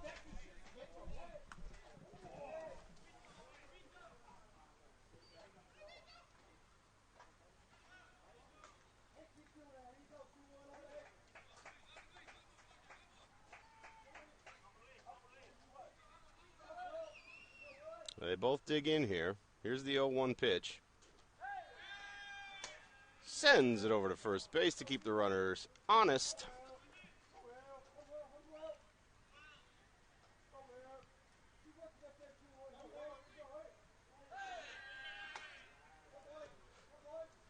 Does it again.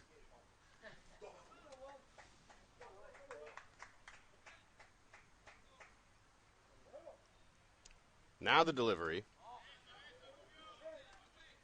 Takes ball 1.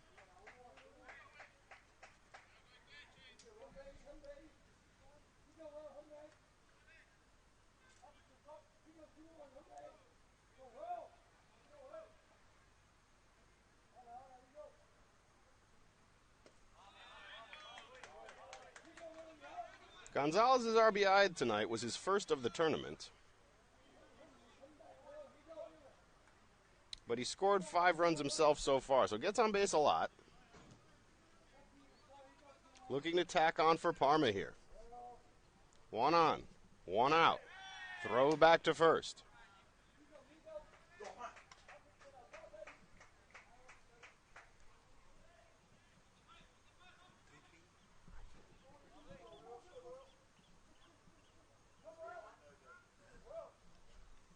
Here's the pitch. Swung on, driven out to center field. Tracking over to right. Right fielder makes the play. We call that the old can of corn.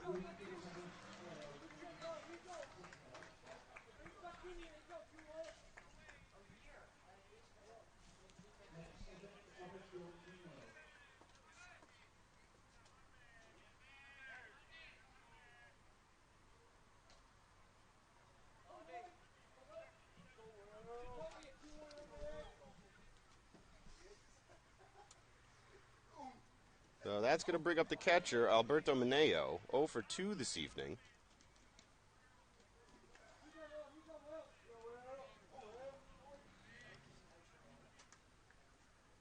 Mineo hitting .462 for the tournament. Runner on first for Parma, 2 down. Swung on and fouled back. Evens the count up at 1-1.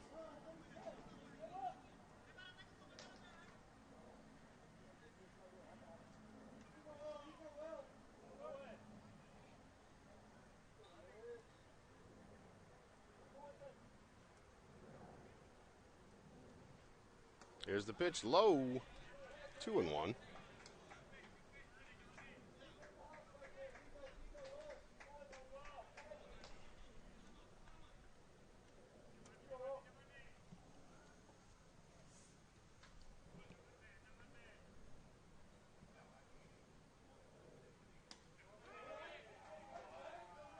Fastball hits the target there. Now 2-2, 2 down. Bond looking to get out of the jam.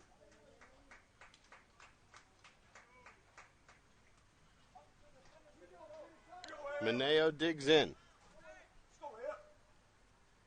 Wilson Lee delivers. Misses high. And that will bring the count full.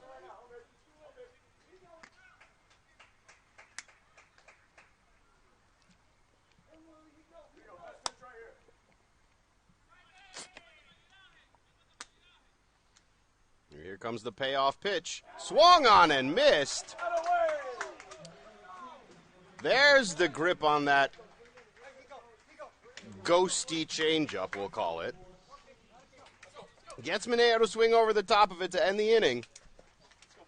Bond Capitals coming up to bat here, down 3. And we head to the top of the 5th in Amsterdam.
Back here for the top of the 8th.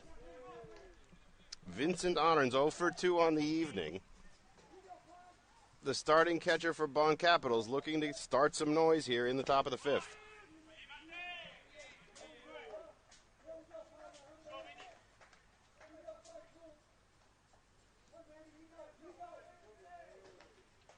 Looks at strike one.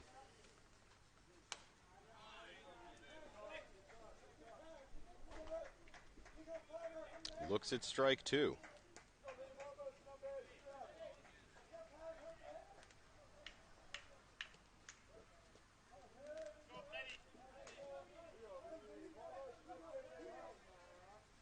Here's the 0-2 pitch. Gets him to swing over the top.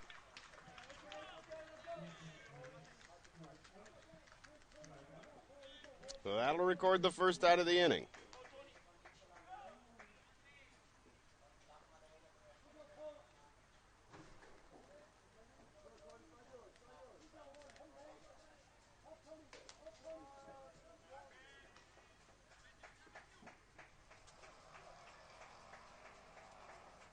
That's going to bring up Anthony Rodriguez-Klinzing. 1 for 1 this evening. Fastball inside, has to jump out of the way.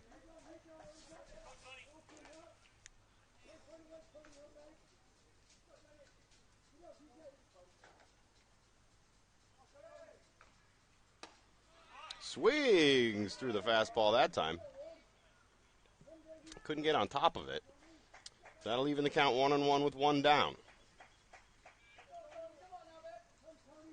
Klinzing scored 2 runs himself this tournament. Swung on, skied out to left field, going back to the track. Left fielder makes the play. So it's kind of been a little bit of all or nothing for Bond Capitals this evening. Some big fly balls. But they could use some traffic on the bases. They had their chance last inning, weren't able to fully capitalize on it. That's going to bring up Danny Lankhorst. 1 for 2.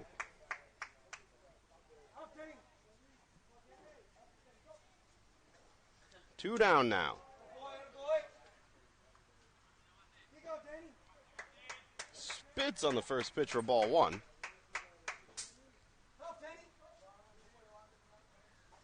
Bokey deals low and inside. Called a strike.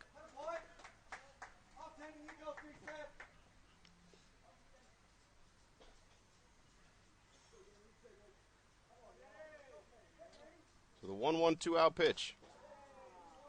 Low and inside again.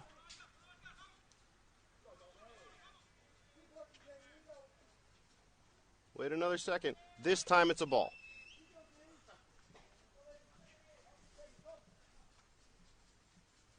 2-1 pitch, swung over the top. So evens them up at 2-2.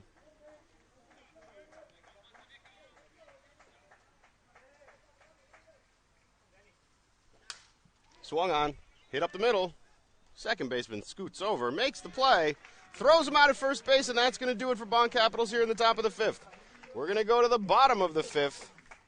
Parma's still up 6-3 here in the semifinals of the European Cup Championships.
And we're back here for the bottom of the fifth.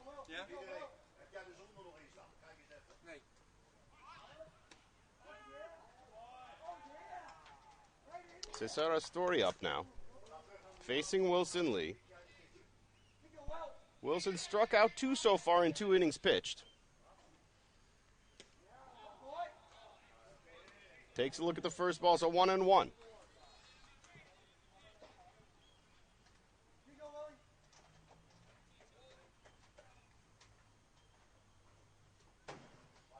Swung on, drilled over the third baseman's head into left field.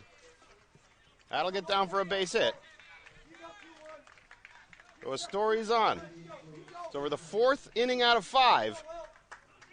Parma's able to get their leadoff man aboard.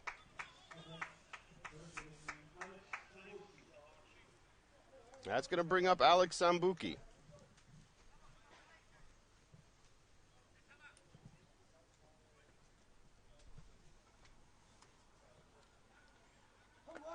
Sambuki 1 for 2 on the evening.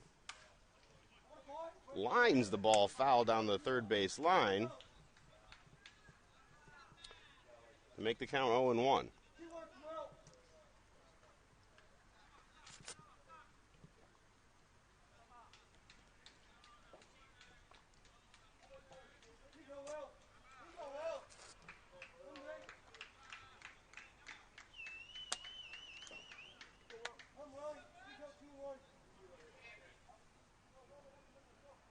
Story takes his lead. Here's the pitch, lined over the third baseman's head again. Into left field. A carbon copy of the last at bat. So now runners at first and second and nobody out here in the bottom of the 5th inning.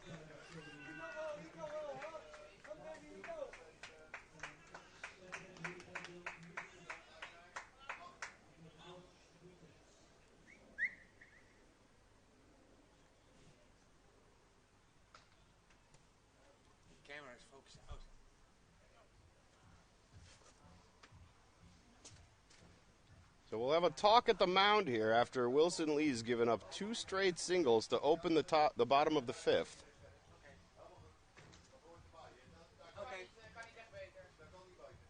It's going to bring the right fielder Ricardo Fleece to the plate.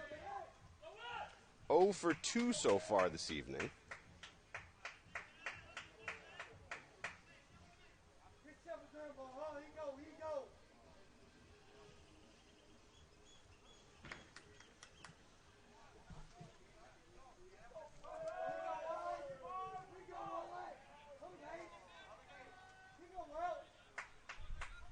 And let's see if Wilson Lee can get him to roll over.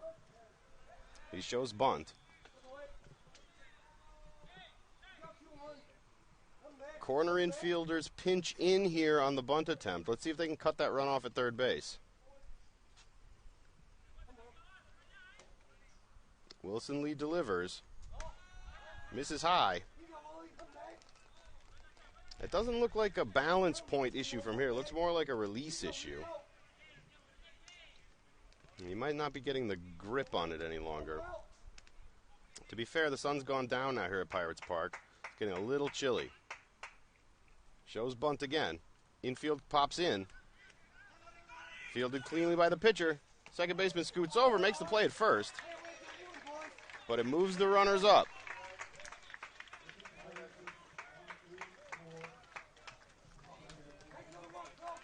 So Ricardo Fleece does his job, moves the runners over. That's going to bring up the third baseman, Tommaso Battioni. Battioni 0 for 1 so far tonight.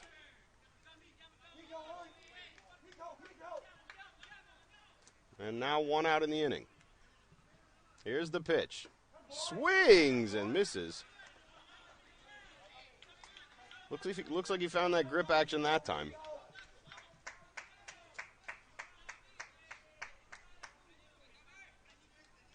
So 0-1.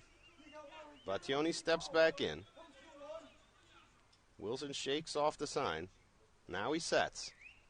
The windup. Here's the 0-1 pitch. Swings over the top again. The 0-2. And if he can sit down Battioni now, this would be a huge out for the Bond Capitals. pressure situation here. Wilson Lee facing Tommaso Battioni. Bottom 5. Capitals down 3. Battioni asks for time and gets it. Steps out, collects himself.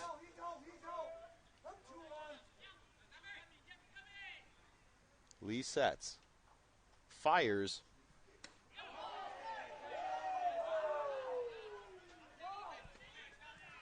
Apparently he just missed.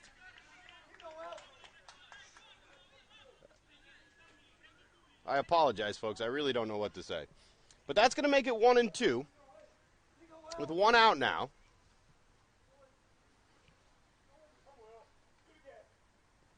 Here's the 1-2 pitch. In the dirt. Evens it up at 2-2. So he got him to chase on the first 2 pitches. Got ahead 0-2 quickly. Didn't get the call on the 3rd pitch to make it 1-2. And then buries that ghost changeup in the dirt to make it 2-2. Runners at 2nd and 3rd. 1 out. Here's the pitch. High and away. Full count.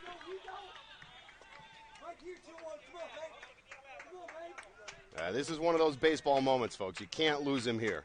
Can't put him on base. Had him down 0-2. Got to convert. The payoff pitch. Swings and just gets a piece of it foul.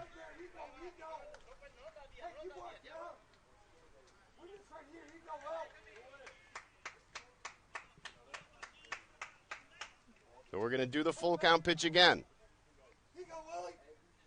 Battioni steps back in. Lee settles. The pitch. Misses low. Gets behind the catcher. And that's going to bring a run home on the passed ball. Sambuchi advances to 3rd. So now 7-3 Parma.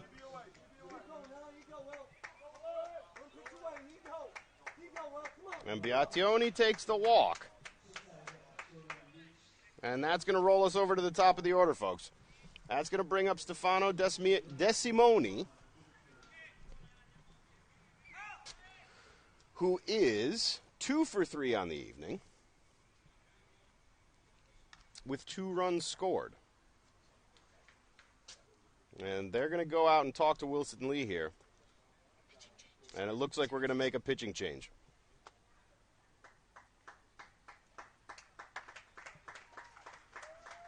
So Wilson Lee's night is done. 2 1/3 innings pitched, 2 strikeouts. But he's going to leave 2 on base.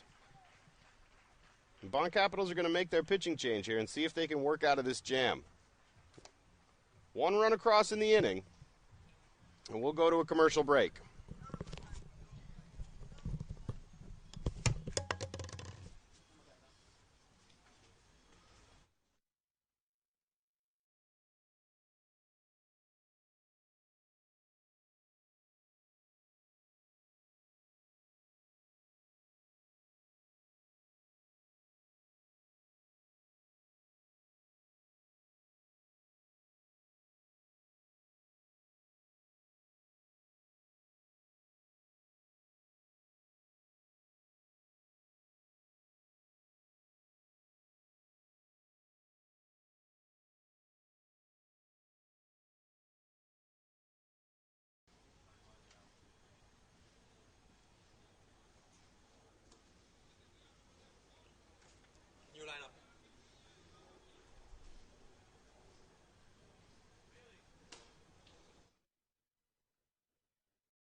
We're still in a sun break in Bussum.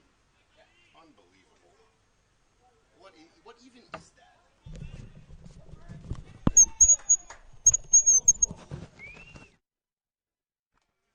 So we're back here now after the pitching change. Eric Brink moves over from shortstop to take over the pitching responsibilities. Terrell Joyce moves to shortstop, and Wilson Lee over to first.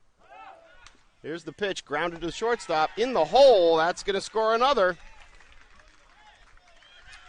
So right off the rip, they bang a ball through the hole and put another one on the board to make it 8-3 Parma. Man, they just keep coming, don't they? We saw it on Wednesday night. We saw it on Thursday. They just keep coming. Very difficult team to beat.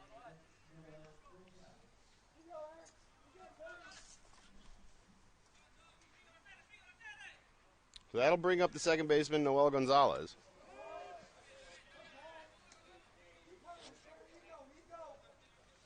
In there for strike one.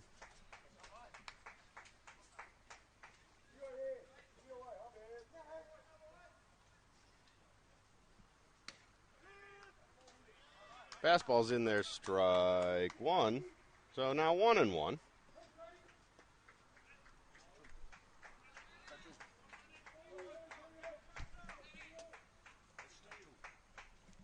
My apologies, folks. Regardless of what's on your screen, it's 0-2. So now it's 1-2. And the ball's in the dirt. Runners advance. And they get the runner on the throw down to second. Excellent throw by the catcher. So 2 down now.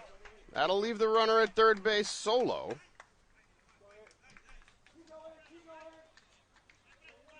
That pitch just got away. And check the replay here, guys. Look at this throw.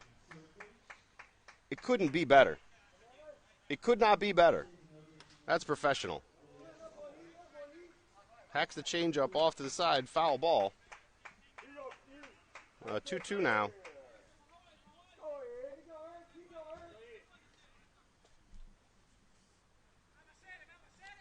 And the lefty digs in. Righty-lefty matchup. 2-2 pitch. Ball's in the dirt again.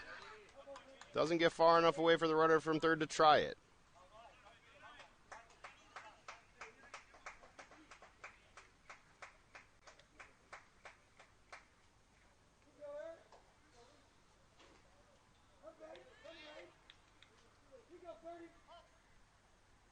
You can check the defensive roster of the Bond Capitals. Here's the pitch.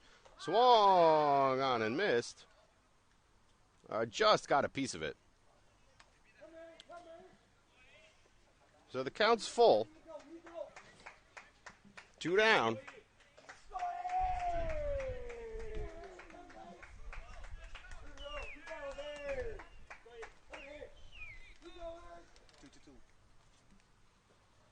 Here's the pitch.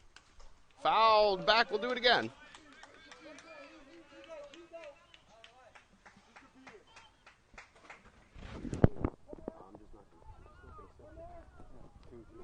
This is wrong all the time. Here's the windup and the pitch. Misses low. So now the count is full.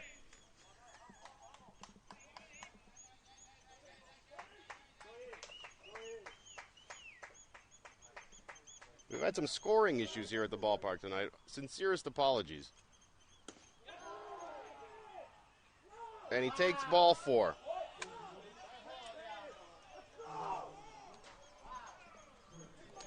Let's check the replay on that, folks. Let's see if we can get a replay there.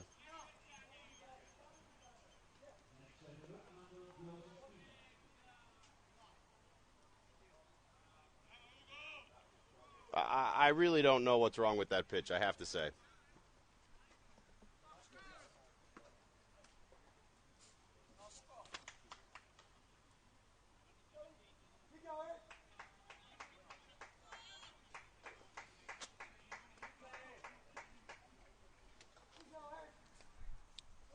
So Manuel Timo now steps in with 2 on and 2 out. Looks at the breaking ball. Throw back down to first. Not in time.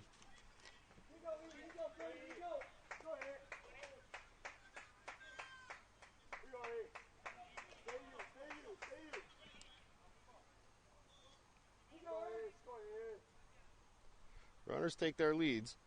Here's the pitch. It's low and away.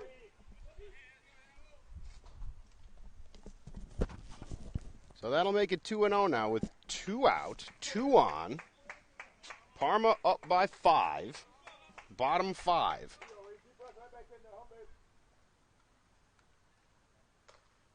Here's the 0-2 pitch. Excuse me, the 2-0 pitch.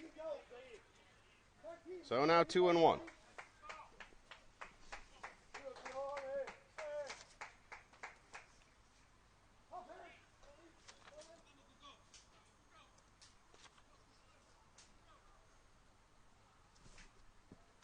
Delivery ripped down the third base line. Foul over the Parma player's head, sitting out there along the left field wall. That's a full barrel daddy hack there. But he was well out in front of it. So now 2-2. 2 out, 2 on. Here's the pitch. Change up.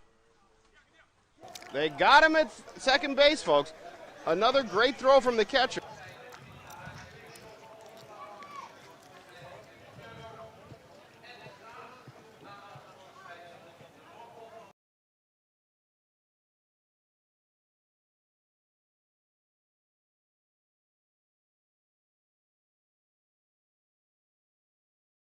Rookvrije zone is. Please pay attention. This ballpark is a smoking-free area.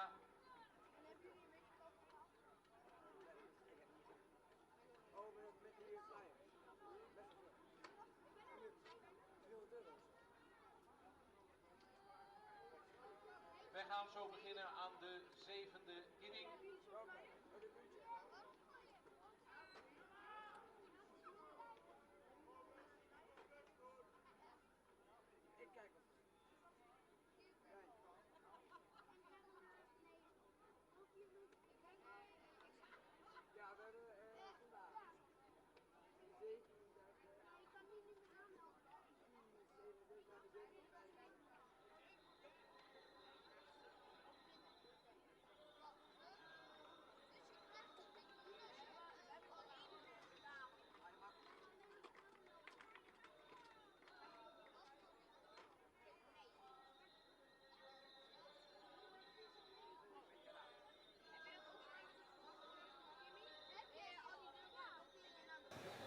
As you can see, the sun is going down behind the trees, and that means we are just about back for baseball.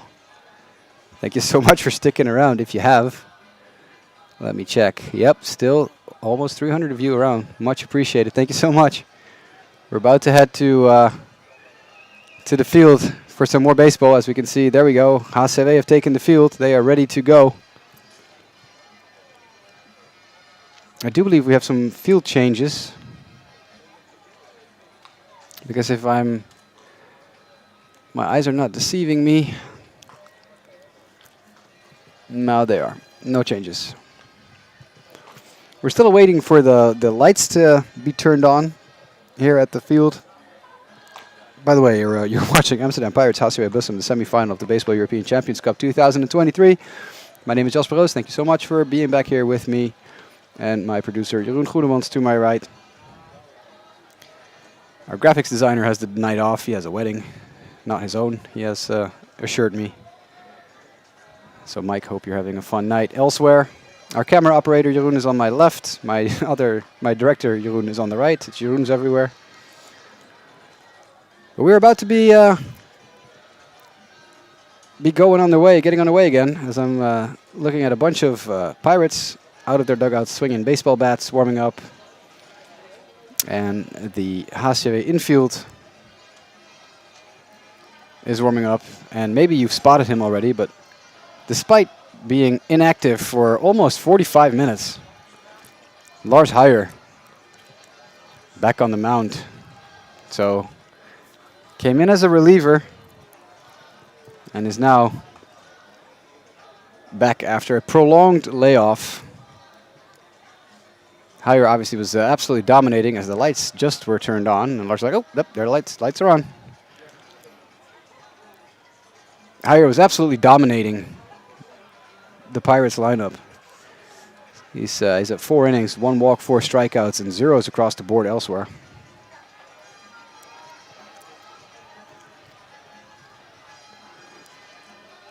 So I see the umpire, Marek Vikar, looking in, saying, listen guys, we're about to get underway.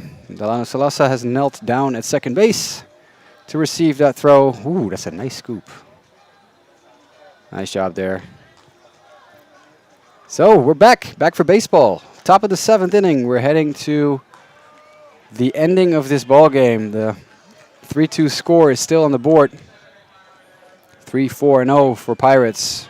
2-7-0 for HCAW.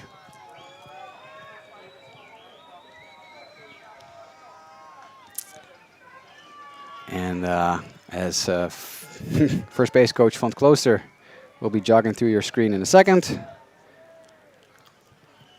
There he goes. That means we're ready to go. Luca Pastor in the batter's box. Lars Heijer on the mound.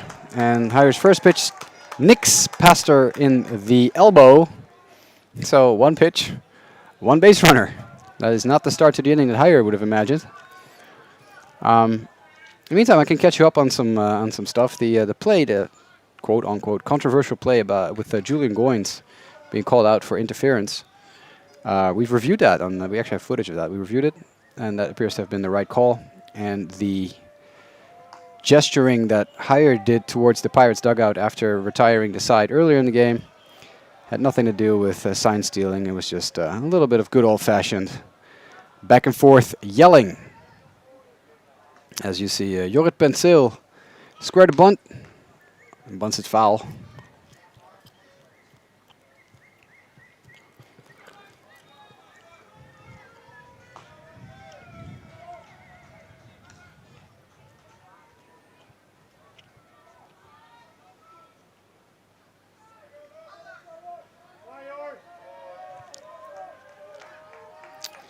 Everyone's taking their sweet time a little bit now. As Penseel might be asked to bunt here again. Yes, he is. Bunts it foul once more. So Penseel unsuccessful in his attempt to bunt over Luca Pastor to second base.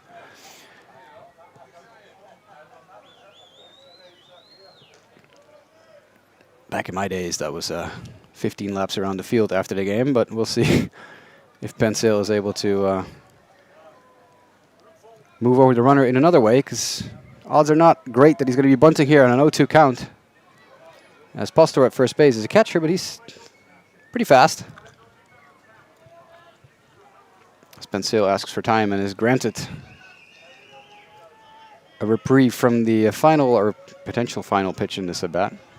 0-2 count. Heijer takes a look over his shoulder at first. Pastor right there at first base. As Seth Licado's warming up in the bullpen. As that pitch gets away from Julian Goins, and initially Penseel said go to Luca Pastor, but that ball came back too quickly, so the runner at first holds position. So 1-2.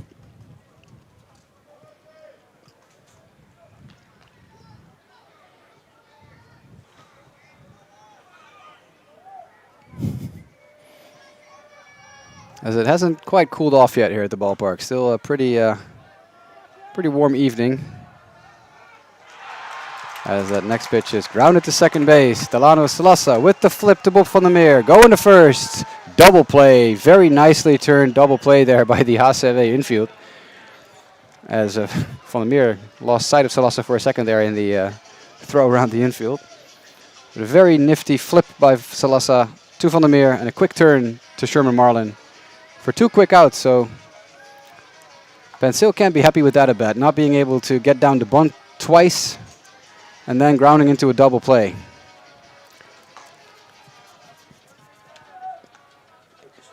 So 2 outs for Lars Heijer here, as he's up against Jason Jacobus, the number 9 hitter in the lineup.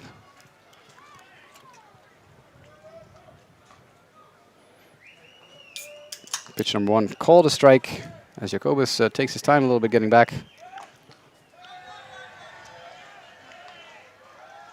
As this next pitch comes in, and Jacobus offers at the bunt, and it's called a strike. That did look to me like he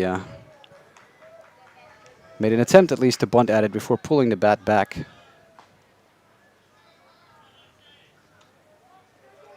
So 0-2, Jacobus behind in the count to higher. As that ball is chopped to third base, it's Max Dreyer with the fielding and the throw. And that retires Jacobus quickly. So despite the first pitch hit batter by Haier, it's an otherwise uneventful inning once more. We're heading to the bottom of the 7th inning. And HCAW will have some work to do.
Bottom of the 7th inning, as Sven van der Zande also back out on the mound. He was the pitcher on the mound before we went to a 45-ish minute sun delay.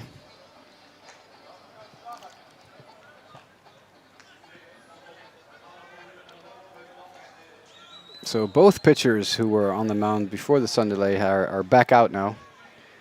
For Pirates, it's Sven van der Zande with the recognizable green glove.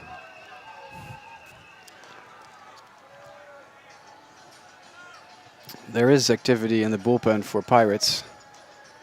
So just to be on the safe side of things, the Amsterdammers are warming up a right-hander. Jandro Tromp, Quinten de Cuba, and Jerry van Borkelo, the scheduled hitters here. In inning number 7 for HCAW, they're trailing by a run. As Tromp swings and misses, huge swing on the first pitch by Van der Zande, fouls it back to the screen. 1 strike.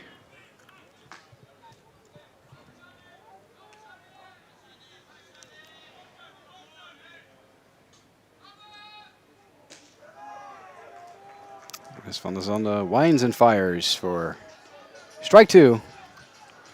Interestingly enough, the Pirates defense was playing Tromp in during that last pitch. Now they're backed up all the way at first base, all the way down to the outfield grass. Whereas Pencil was on the infield grass during the last pitch. This is a ball, so 1-2, or strike 1-2, excuse me.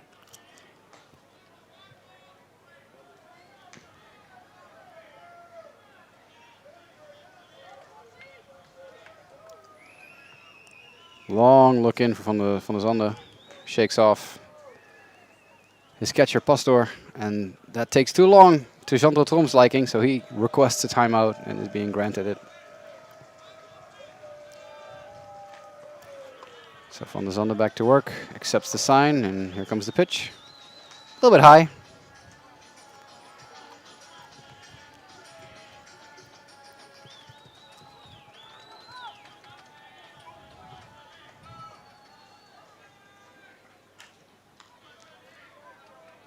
So the 2-2 pitch coming here for Van der Zande, and it's down the middle and chopped foul. It was a breaking pitch, or off speed at least. Tromp just a bit in front. Chops it foul the first base side.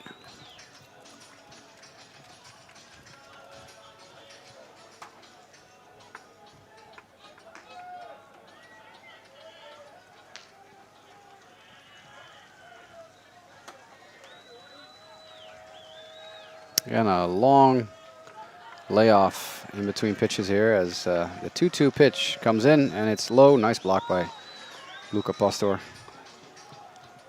Not really necessary to block that, but it's good to stay active, even though it's still pretty hot in here. I mean, one can imagine that Luca Pastor, being buried underneath all that protective gear, is also sweating his booty off.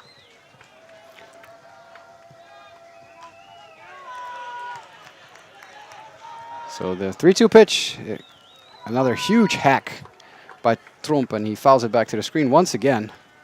That would have been ball 4, but the way Tromp's at-bats have been going the last couple of days, you can't blame him for trying to force one. He's one for the tournament as Van der Zande's next 3-2 pitch comes in. That's a swing and a miss for Tromp, and Van der Zande strikes out the center fielder for HCAW.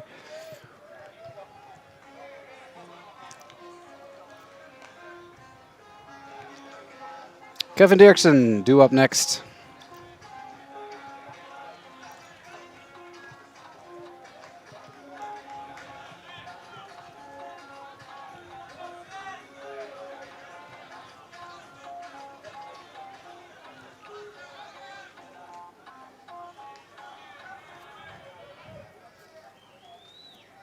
As that first pitch by Sven van der Zande is a ball inside. Dirksen takes.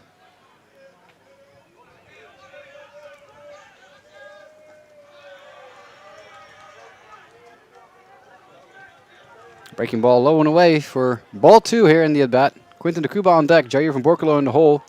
The big boppers in the lineup for HCAW are due up. If Kevin Dirksen can reach, the Bussumers might be in business. As Van der Zande fires a fastball across the plate for a strike. 1-2. Excuse me, 2-1.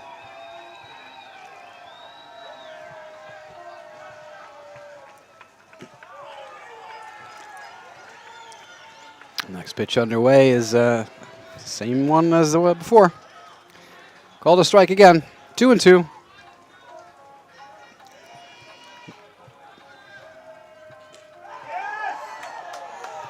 As Van der Zande is going to try and strike out Dirksen here. That's a whoo, tasty. Good eye by Dirksen.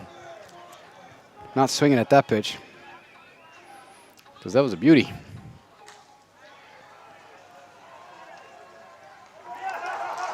As Dirksen swings on the next pitch, that's line in the right field. Denzel Richardson with a sliding catch. Nice job by the veteran outfielder for Amsterdam Pirates. Nice sliding catch in right field, taking a hit away from Kevin Dirksen.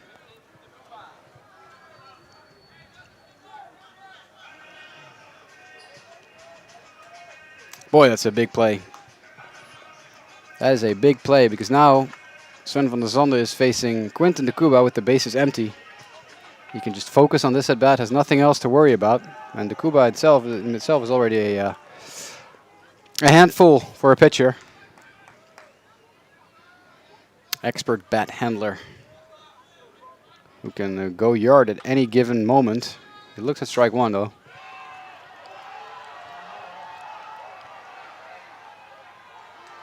As he swings and drives that deep to center field. Henrique giving chase at the wall. It's off the bottom of the wall. That baseball was about a foot from going over the fence and tying this ball game up. Like I said, like he can go yard. Quinten de Cuba can go yard at any moment. And he drilled that ball. It bounced off the fence in center field. No way for Henrique to get there. So that's a double. So now Quinten de Cuba is in scoring position, and manager Gario is coming out of the dugout. He's looking at his bullpen, if anyone else is keeping an eye on him. Looks like he's going to talk to Sven van der Zande for a second. Not sure if the change has already been made.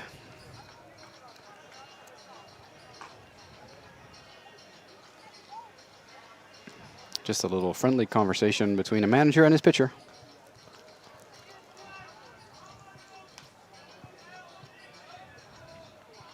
As you see the entire infield hanging around.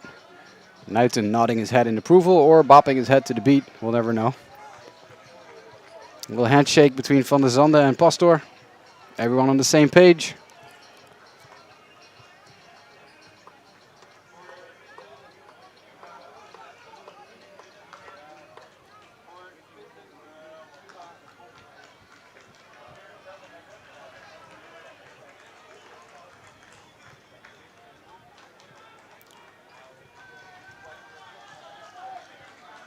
As there you have the activity in the bullpen for Pirates.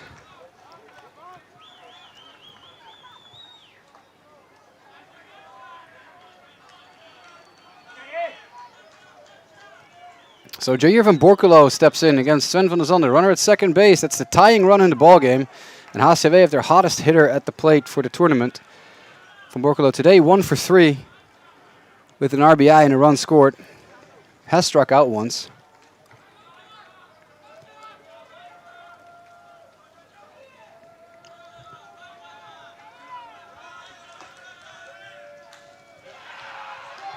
And the next pitch is coming in for Van der Zande, and Van Borculo lines it to second base, and it's caught on a dive. What an excellent play right there. Incredible defensive play. Tommy Van der Zande with very athletic diving play on that line drive by Van Borculo. If that gets through, this ball game is tied. But instead, it's 3-2 Pirates as we head to the top of the 8th inning.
We gaan beginnen aan de 8e inning voor Amsterdam Pirates aanslag. Midvelder Roelie Henrique.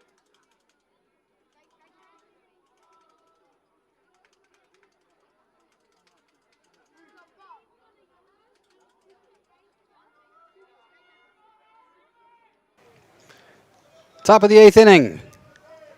Top of the lineup for Pirates against Lars Huijer as Pim Vijfvinkel continues to throw in the Pirates bullpen. It's Roelie Henrique against Lars Huijer. And Huijer with the first pitch, and Henrique pops up the bunt. That's an easy play for the pitcher himself, who retires Henrique. There's a little back and forth between the two of them. You can see the catcher, Julian Goins, look behind him. That was because Huijer and Henrique were chatting with each other a little bit in a not so friendly manner, even though Huijer is smiling. Apparently the incident a couple innings before was also involving Roelie Henrique and Lars Huijer, so not surprising that they were chatting for a little bit there as they passed each other on the first base line. Alex Madeira swings and fouls off pitch number 1 in the at-bat for a strike.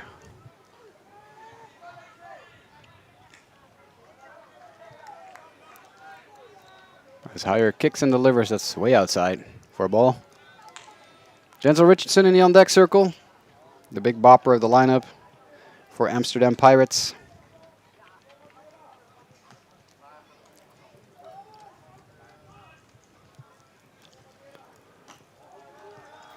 As Huijer continues to work quickly, as that pitch is a little bit low.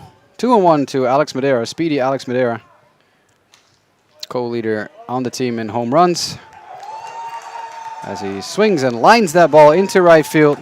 And that's going to go down, yes, right in front of Jair van Borculo in right field. So a single for Alex Madeira, and he is always a threat to run. As mentioned before, co-team leader in stolen bases this season in the hoofdklasse for Amsterdam Pirates with 11. That's exactly as many as Roelie Henrique, who bats in front of him, and Denzel Richardson, who is at the plate right now. The trio at the top of the lineup, known to run.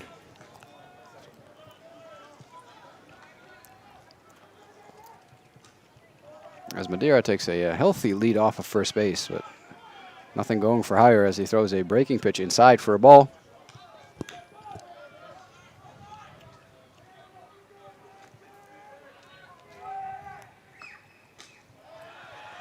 Again, a healthy lead right there. Look at that.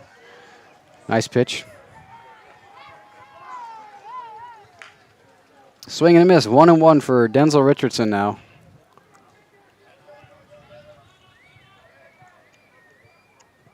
Ooh.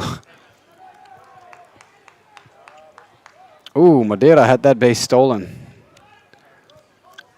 If he commits to that, he stands at second base easily. But he was trying to mess with Heyer. He did, because Heyer threw a ball in there. Now Madeira needs to tie his shoelaces at first. Here you go. Just fixing the boots, fixing the cleats. Joking around with Sherman Marlin at first base. All right, back to baseball. Next pitch, called a strike, and ooh, Denzel Richardson not happy with that call, and he's letting Marek Vikar know it. Thought it was low and outside, but the Czech umpire calls it a strike anyway.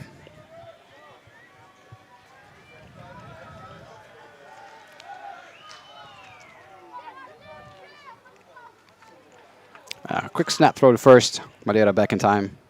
Good job by Heyer there, keeping an eye on first base as well. He hadn't really looked over. Madeira almost had one stolen on him 2 pitches ago.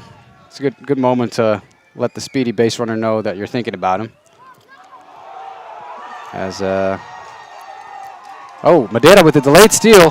He is safe at second base as that ball sails into center field. That throw by Goins miles high over the head of Delano Salasa and Bob van der Meer covering second base. So Madeira takes an extra one. That was a delayed steal because he didn't immediately take off, but the moment he saw that pitch was outside and Goins was almost spun around trying to grab that, he took off and forced the issue at second base. And Goins, already in an uncomfortable position after having received that baseball a little bit far on the outside, overthrows second by a mile. So now it's a 3-2 pitch and a swing and a miss to Denzel Richardson. So Heyer quickly recovers from that error by his catcher. And he retires the always dangerous Denzel Richardson on strikes. That's an important out because there's 2 away now. And Tommy van der Zande has been struggling a little bit lately. He's batting 200 on the tournament, 0 for 3 today. No sacrifice fly opportunity here, as that's a beautiful breaking pitch by Heyer in for a strike. Pirates need a base hit to score the run here. They can't sacrifice fly.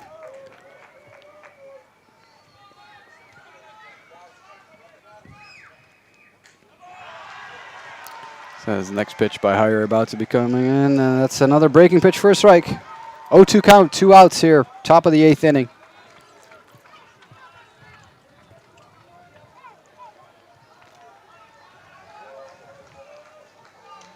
As nobody has left the stadium just yet. If anything, more people have shown up over the last hour or so. As that pitch is low and outside. Fastball by Heyer. Nice job nibbling on the corner a little bit.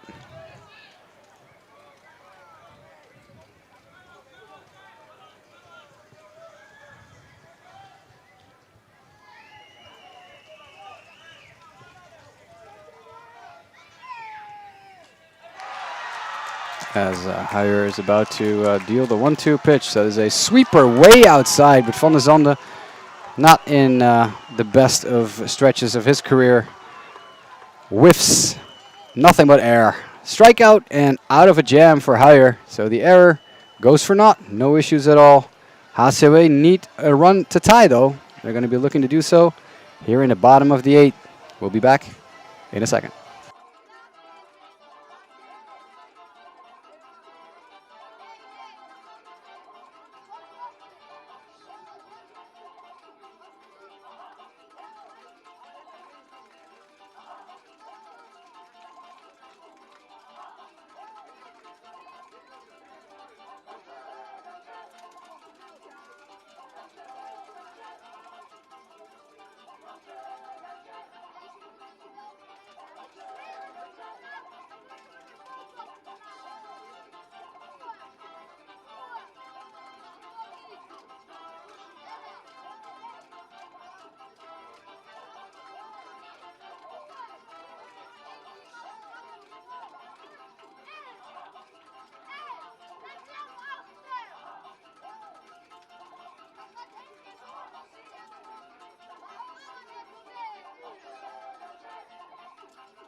voor HCAW aan slag. Eerste honkman, Sherman Marlin.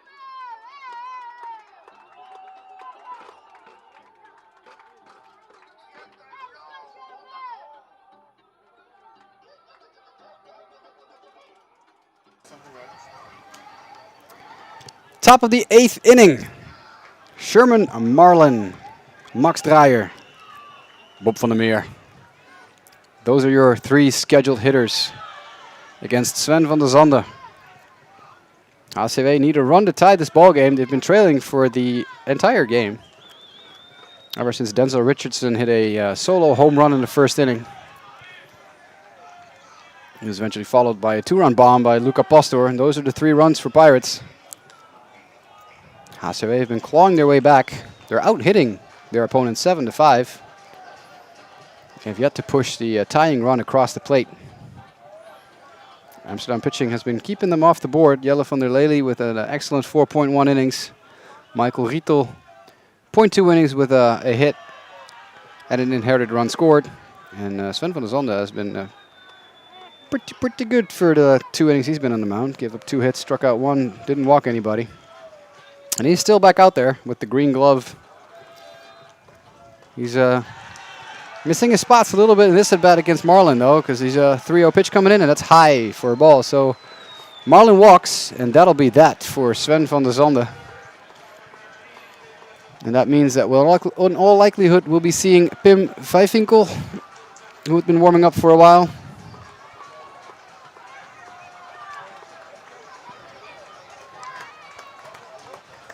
As you see, Gario come get his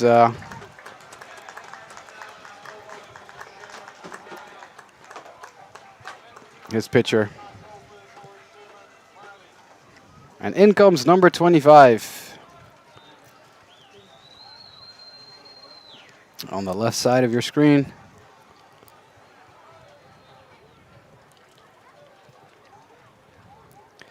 Vijfinkel not in a lot of games so far this season for Pirates in the Hoofdklasse. He's only got 2 appearances. He does have a save. He's pitched 2 innings. 2 strikeouts in 6 batters faced.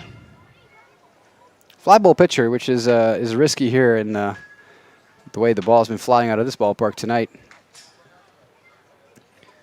But the majority of the handful of outs that Vijfinkel has recorded have come on the flyouts.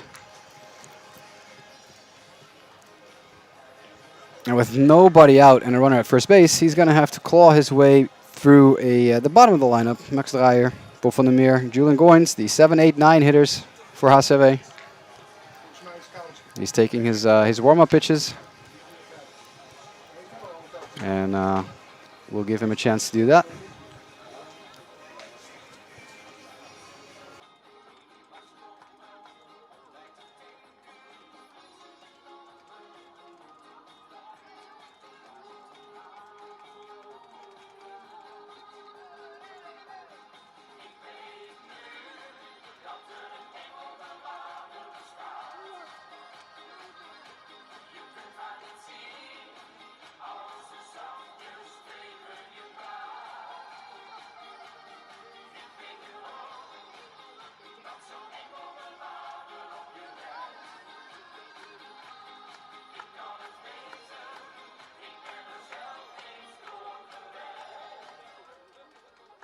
Pitcherwissel bij Amsterdam Pirates. Sven van der Zande wordt na 2 innings vervangen door Pim Vijfinkel. Sven van der Zande gooide 1 maal 3 slag, 1 maal 4 wijd en kreeg 2 honkslagen tegen.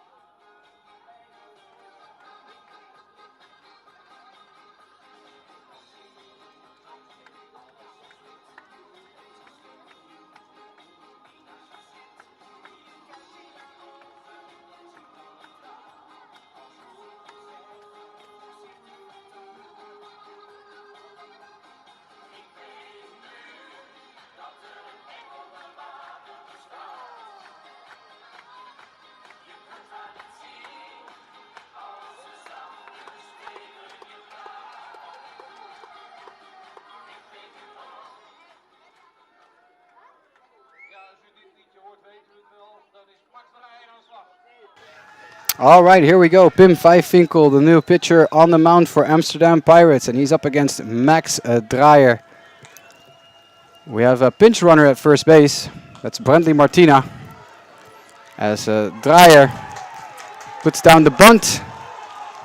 And they quickly go to second base, and they get the speedy Martina over at second base. That's a nice defensive play here by Amsterdam Pirates. Taking the speedy lead runner out of the equation. The bunt by Dreyer just a little bit too hard.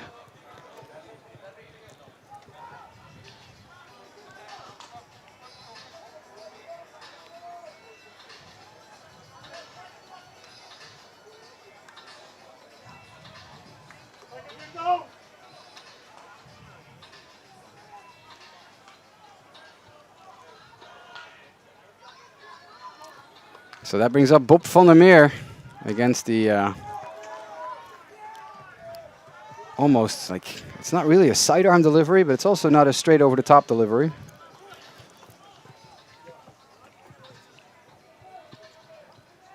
Of Pim Vijfvinkel.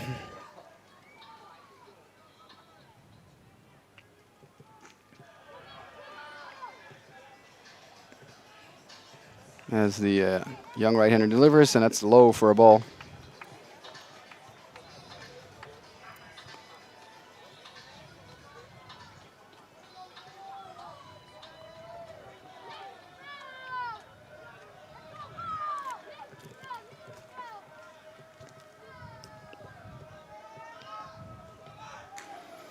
Dreyer at first base.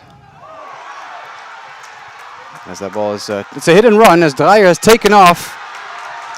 And he's going for third. And he will be safe at third with a head first slide. That ball was chopped way high, and because Dreyer was in motion, he was able to make the turn at second base and head to third. Another perfectly executed hit and run by HCAW. And it's, again, anytime Danny Romley puts his runners in motion, things seem to happen for the better for HCAW. Because there's no way in hell Dreyer makes it to third if he doesn't take off. That ball took a weird bounce over the head of the infielders on the left side of the infield. But now HCAW have something cooking. They have runners of first and third, and Julian Goins, the number 9 hitter, at the plate. Goins, of course, was denied an RBI earlier in the game when he was called for interference, and Luca Pastor tried to throw out a steal attempt at second base. And Goins stepped on the plate after a swing on the pitch. Goins was called out. All runners were sent back a base. That took a run off the board, took an RBI out of Julian Goins' stat sheet as he takes strike one. So he'll be actively looking for redemption here.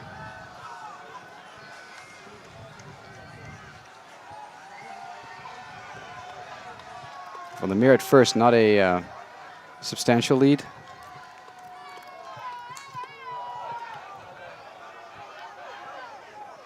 But he does take off as another hit and run as Goins skies that high in foul territory.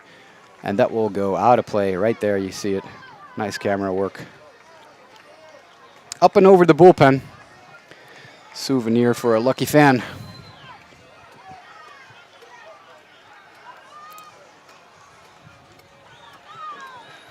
So 0-2 count now to Julian Goins. One out here. Runners on first and third.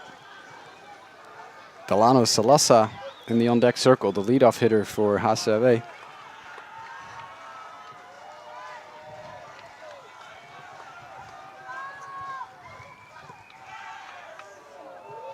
So Van der Meer, not a very big leadoff. That pickoff throw almost gets away, but nice snag at first base by Jorrit Penseel. Because if that ball does scoot by him, the run scores and we're tied. Instead, it's an 0-2 count to Julian Goins.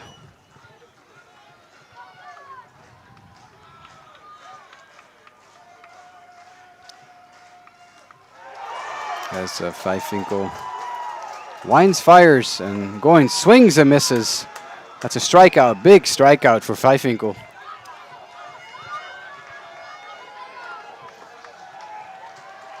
So now it's all down to Delano Salasa.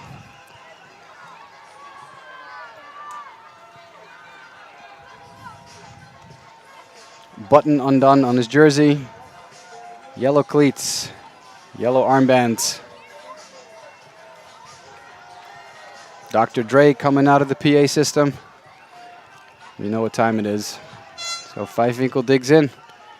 Another huge at-bat here for a HCAW hitter. We've seen many today, as Vijfwinkel was a very, very nice pitch, and home plate umpire Marek Vikar flinched but did not call it a strike. So ball 1 to Delano Salasa.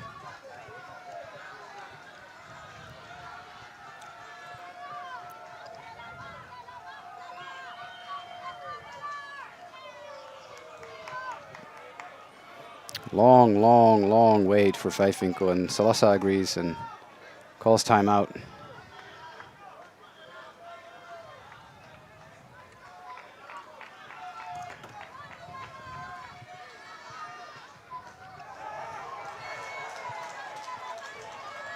As there's the pitch. That's called a strike. Again, that outside zone, it's even though it seems to be moving just a little bit further outside than you would want, it has been called a strike all day. So it's a game of adjustments, and Vijfwinkel throws the same pitch again, and this time Salasa makes the adjustment. This ball game is tied. RBI base hit, Delano Salasa, as you're here for Borculo in front of your screen, number 27, pumps up the crowd. Delano Salasa with a bloop single into right field. That plates the tying run. It's 3-3. And for the 7th time today, Sedley Karel is jogging down to the bullpen. He must have run a marathon by now. As we see, Nick Kerr is warming up in the HCAW bullpen. Those white legs you see jogging into your screen at the top, that's Sedley Karel once more. So Vijfwinkel gives up the tying run here on a base hit by Delano Salasa, throwing the exact same pitch twice in a row. And Salasa makes the adjustment. It was a cold strike on the first pitch, and then the exact same pitch he hits into right field for an RBI base hit. And that brings up Jandro Tromp with runners on the corners, as that's ball 1.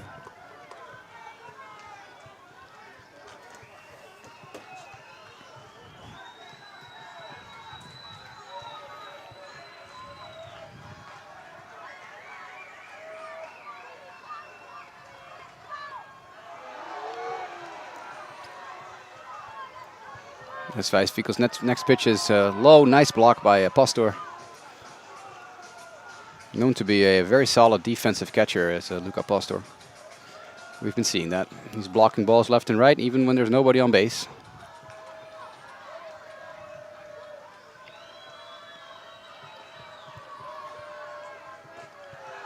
And Vijfwinkel taking his time. Definitely rattled after giving up that game-tying RBI base hit to Delano Salasa, because that's 3 straight balls now to Jandro Tromp. And they're walking him. The sign came in from the Pirates dugout. Just walk, Tromp. Don't even waste another pitch. Keep those bullets in your arm. Just walk them. So Salasa to second. Tromp to first. Bob van der Meer still hanging out at third.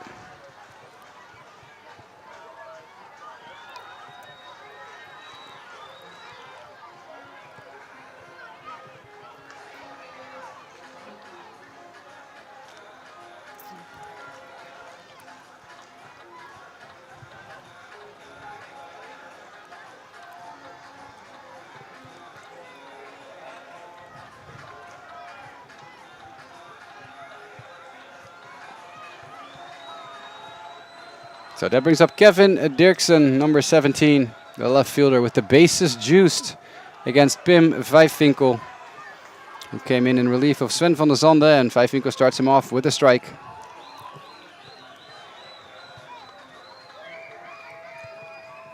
There you see Bob van der Meer at third base and Delano Salasa in the distance at second. Jandro Tromp is at first base. And Vijfwinkel is working some magic here against Dirksen. That's a sweeper outside for a ball, 1-1.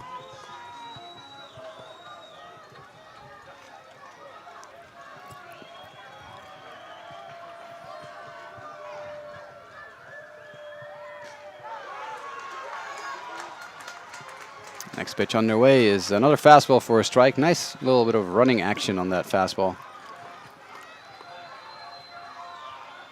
It's not a straight fastball by any stretch of the imagination.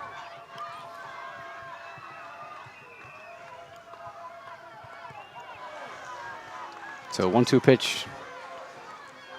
That's the exact same pitch he threw 3 times in a row now. And that's fouled off by Dirksen. So he's getting closer. So the count hangs at 1-2, 2 outs here. Runners on first, second, and third. The base is juiced with Bussumers. And Vijfinkel winds and fires. That's a breaking ball. That's a very nice pitch. Because Dirksen skies it up in the air. Luca Pastor, that's a difficult play, but he makes it look easy. So HCAW have tied this ball game up in the 8th inning. It's 3-3 as we head to the 9th.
Aanslag voor Pirates in het eerste gedeelte van de 9e inning. En u ziet in het veld Delano Salassa naar het eerste honk en Freddy Martina op het tweede honk. Aanslag Kenny Berkenbos.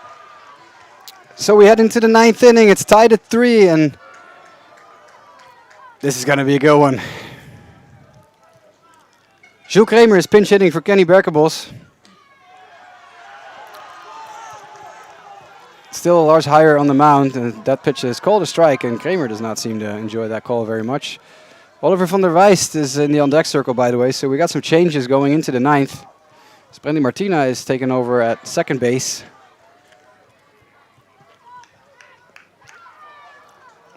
For HCAW. That moved Salassa over to first.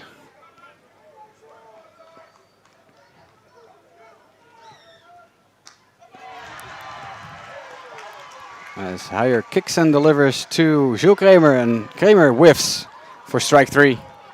So 1 out here in the top of the 9th inning as Oliver van der Wijst will take his first hack of the day.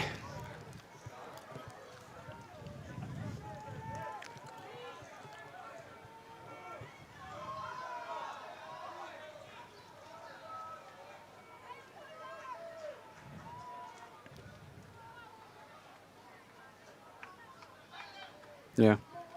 So they just announced the pinch hitter because I see that the play-by-play on the website also hasn't registered that Kenny Berkenbos was taken out of the game in favor of Jules Kramer. So just so you know, Jules Kramer pinch hit for Kenny Berkenbos, and Oliver van der Wijst is in for Duco Nuiten.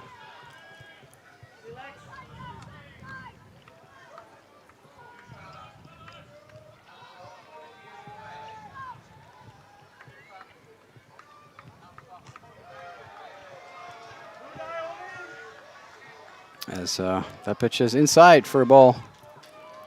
So 1-1 here to Oliver van der Wijst. Always a threat to homer is van der Wijst. Big time power bat.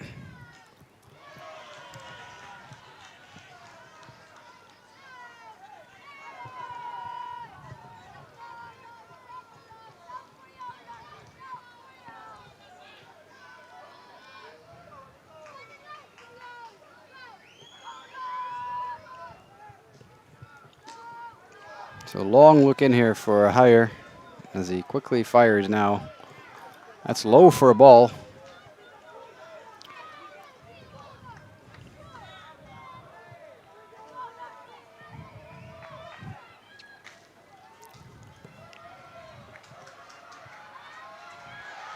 As Van der Wijst grounds it to second base. Brindley Martinez there, fields it. And just in time, Van der Wijst retired for out number 2. And that brings catcher Luca Pastor to the plate. Hit a 2-run homer.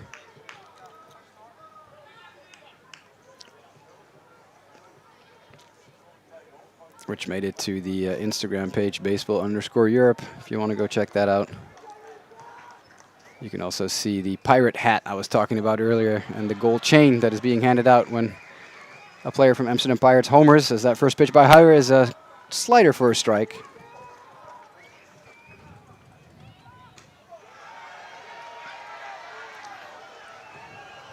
As that next pitch by Huyer is called a ball just a bit outside. Fastball, nice little poofy cloud of smoke coming out of Goins' glove there.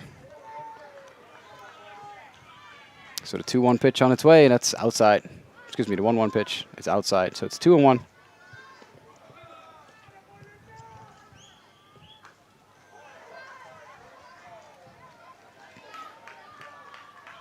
As that next pitch is fouled back to the screen by Luca Pastor.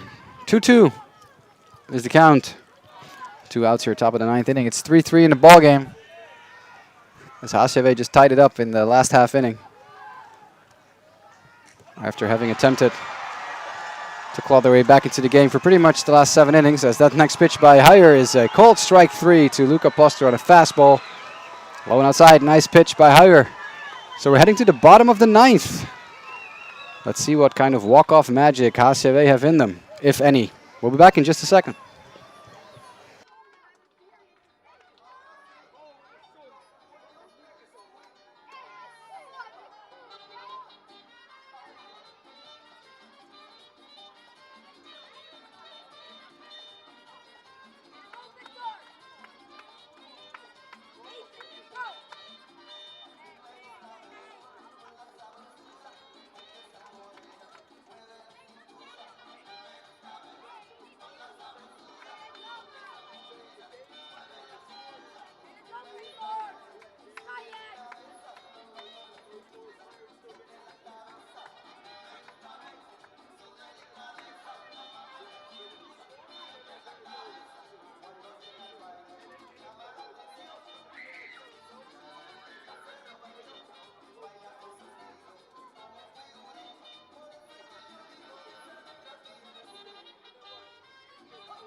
Voor HCW komt in het tweede gedeelte van de 9e inning niet aan slag Thomas Maathuis, maar de binnenzitter Victor.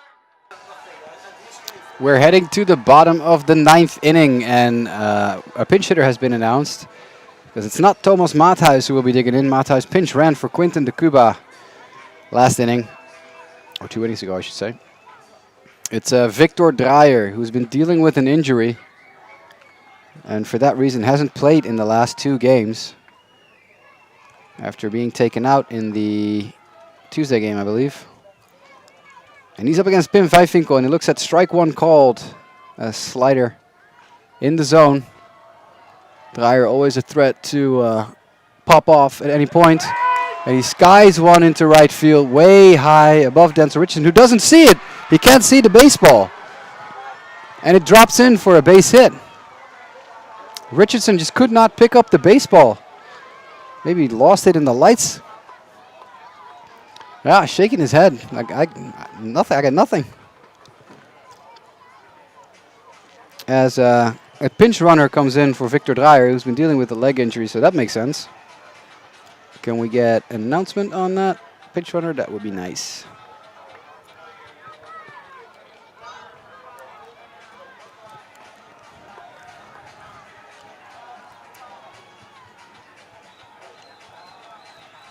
That will be number 33. Let me quickly check my sheet.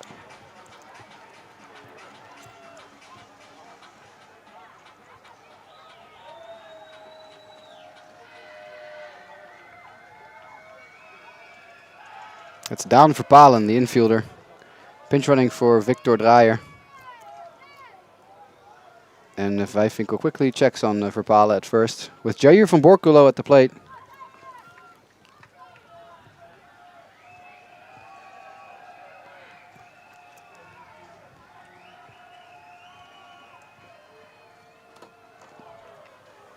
As Van Borculo shows bunt, but pulls it back because that pitch was high. As Van der Wijst almost jumped on Van Borculo's neck there.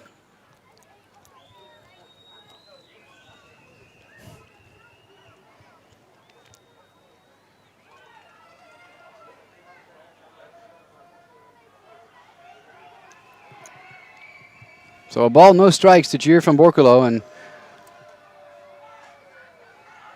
and Verpalen is off and running for second, as that throw by Pastor is not in time.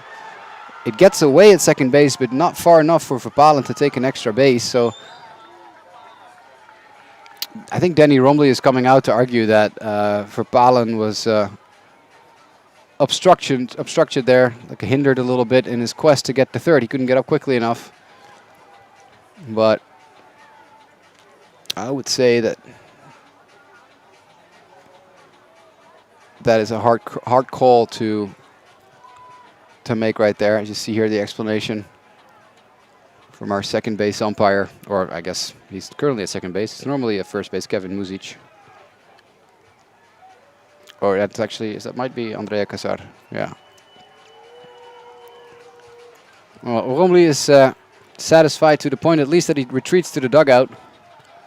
So Verpalen does make it to second base. The pitch was a ball because Van Borculo didn't do anything.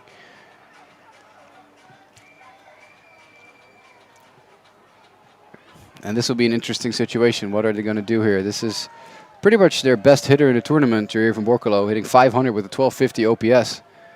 Only 1 for 4 today. So do you give him the green light here, or are you going to try and put the runner at third base and make a wild pitch end the game? They give him the green light here. He swings through a slider for a strike. So it's 2-1.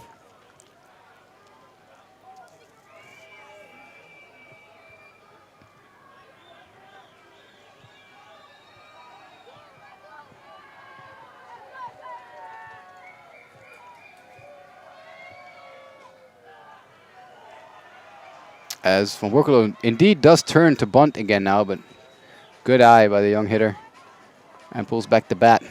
It makes sense here to think about at least having Van Borculo bunt, despite the fact that he's been one of HCAW's hottest hitters. Him and Delano Salasa have really been doing a lot of work. But putting Verpalen at third base would be incredibly important here, because then a wild pitch ends this ball game, as his next pitch is taken for a strike. So full count to Jair van Borculo. That takes the bunt off the table here.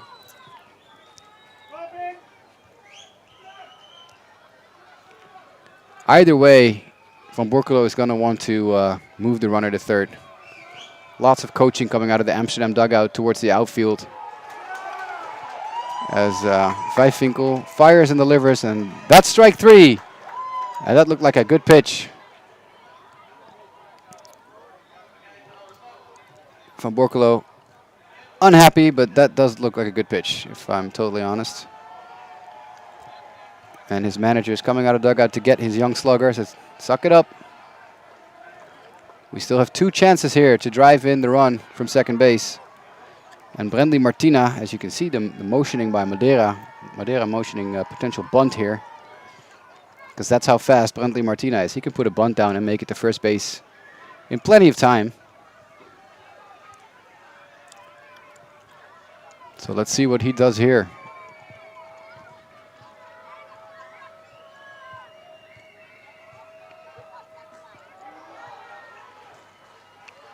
Vijfvinkel winds and fires. That's a nice pitch right there. A strike against some tailing action on the fastball.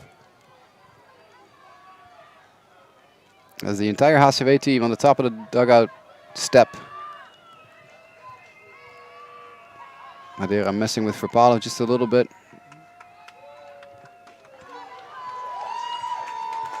Vijfvinkel under pressure once again, and he keeps going back to that, like the tailing, the running fastball. It's a very good pitch for him today so far.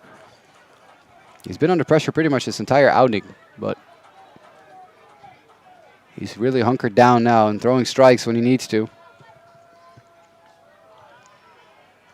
Next pitch to Martina is the 1-2 offering. That's a swoopy slider. Outside for a ball. So 1-2 here.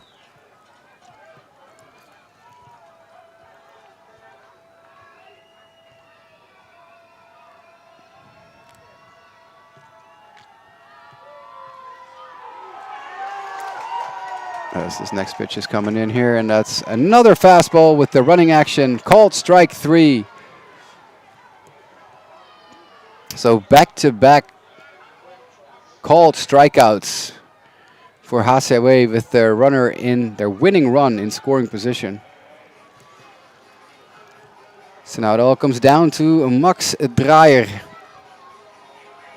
whose brother Victor led off the inning with that high fly ball to right field that was lost in the lights by Denzel Richardson and fell in for a base hit. And Victor Dreyer was taken out of the ball game in favor of pinch runner Daan Verpalen, and that's the runner you see at second base right here. So Vijfvinkel deals. That's high and outside for a ball.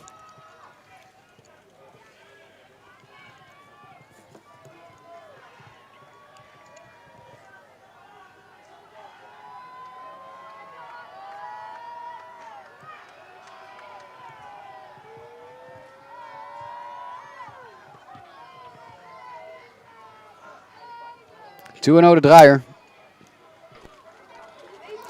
HCAW really trying to extend the at-bats.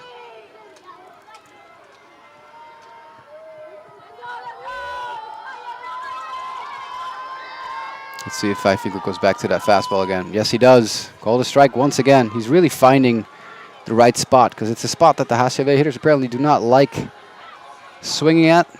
But it is a spot that home plate umpire Marek Vikar is consistently calling strikes. There's a risk in doubling up or tripling up on a pitch, as we saw in the last inning when back-to-back similar pitches led to the tying RBI base hit from Delano Salasa. But for now, Vijfvinkel is just doing what works, and that's that running or tailing fastball on the outside of the zone.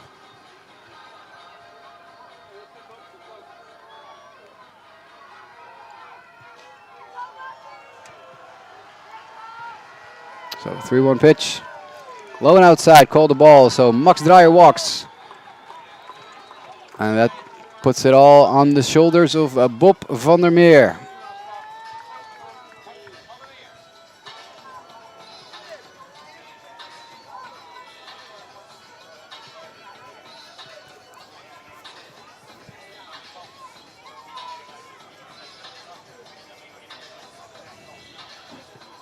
Van der Meer having a good game today, 2 for 4.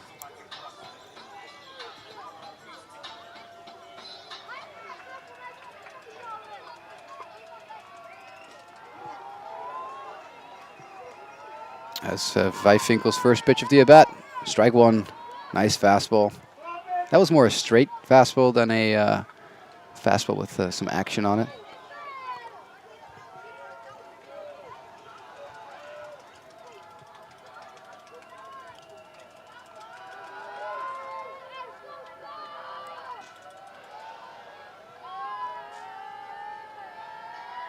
Oof, a little bit inside there.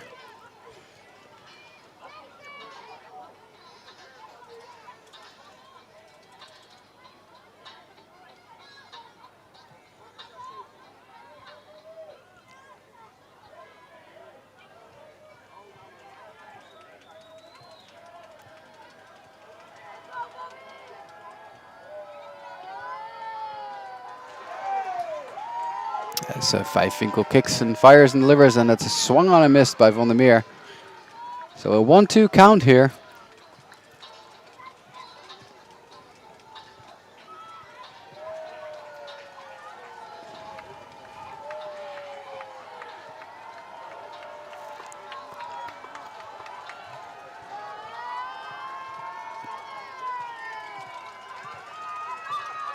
Big pitch coming up here for Pim Vijfvinkel.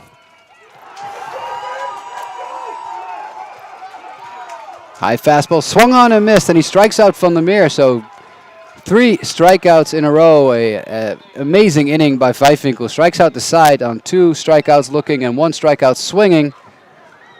And that means we're going to extras. We're going into the 10th. There's only one way this game ends fittingly, and that's with some extra bonus baseball, so to speak. We'll put a runner at second base to start the inning, because this is tiebreaker rules, international tiebreaker rules. So while we get all that sorted out and situated, we'll run some commercials, and we'll be back in just a second.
Top of the 10th inning, you're looking at the number 33.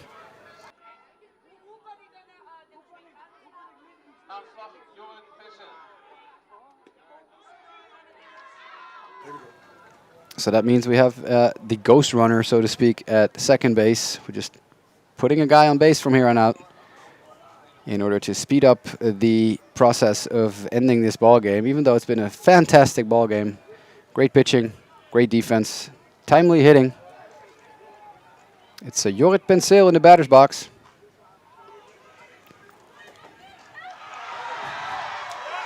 As he puts down the bunt.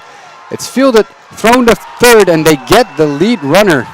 Wow, that is amazing defense, but also very unfortunate that that bunt was just simply too hard. Too hard and in the wrong direction. So Pastor retired, trying to make it to third from second base. And I believe we'll have a pinch runner as well as Penseel comes out. Penseel not having the best of offensive ball games. There's a little bit of jawing now back and forth. Not quite sure what that's about. But Penseel is not having a great game. Failed to get the bunt down earlier in the game twice, then grounded into a double play. And now once again not able to get the bunt down in the right direction. And more jawing and yelling. This time Julian Goins the recipient. And Goins is like, well, you know, I'll just put my mask on.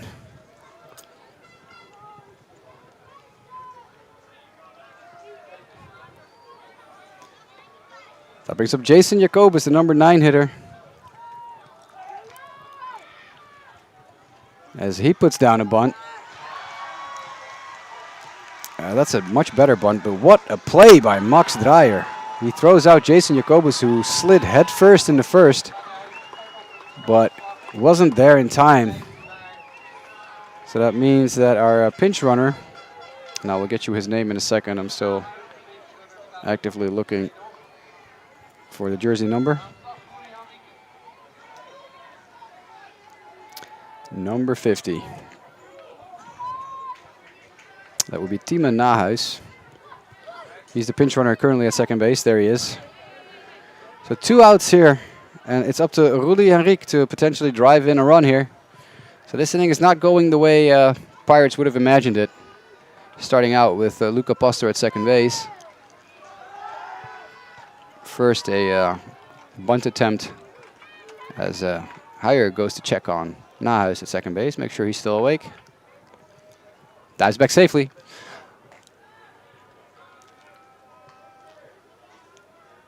So first the bunt attempt by Jorrit Penseel that led to Luca Pastor being gunned down at third base.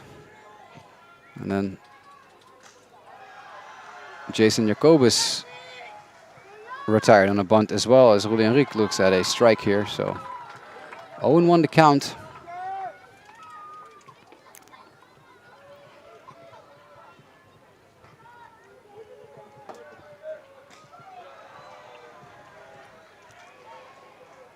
As Heyer kicks and fires, that's low and outside for a ball. So the count is 1-1.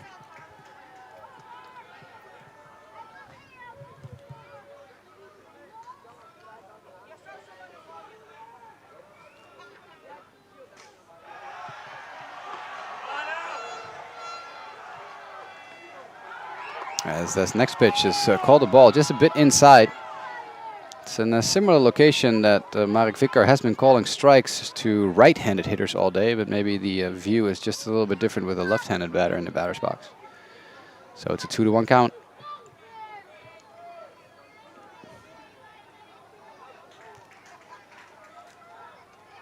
Van der Meer playing right behind Timo Nahuis. You think something would be on there, so as they try to pick him off, as the throw goes into center field, and there goes Nahuis. We have to play at third. He will be safe at third base. That is a less than ideal result for the pickoff play at second. Also with 2 outs, you might wonder why even bother to try to pick him off. Just focus on the runner at home. Because now a wild pitch scores a run that wouldn't have scored otherwise. There's 2 outs. Why bother? But here we are. So Timo Nahuis at third base with a chance to score the go-ahead run for Amsterdam Pirates. A base hit by Luis Henrique. Ruli Henrique, it's been a long day, people. Bear with me. Ruli Henrique is needed.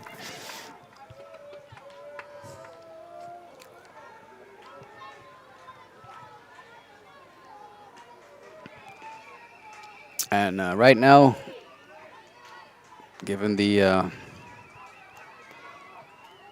weight of this moment, the game has slowed down a little bit.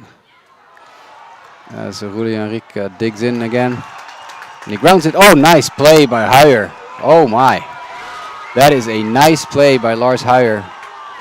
Fielding that ball hit up the middle by Ruli Henrique and flipping it to first for the out, and that retires the side. So the error, the thrown away pickoff, does not lead to any runs, and that means that HCAW will have a chance to walk it off here in the bottom of the 10th, as we'll put a ghost runner at second. And Pim Vijfvinkel is walking back to the mound for his third inning of work. We'll be back after these commercials.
runner Bob van der Meer op het tweede hok komt aan de slag.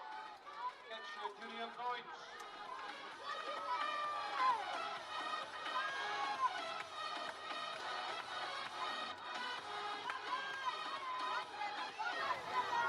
All right, everybody. Strap in. Here we go. Julian Goins is the batter. Bob van der Meer, as the last man retired in the last inning, is the runner at second base.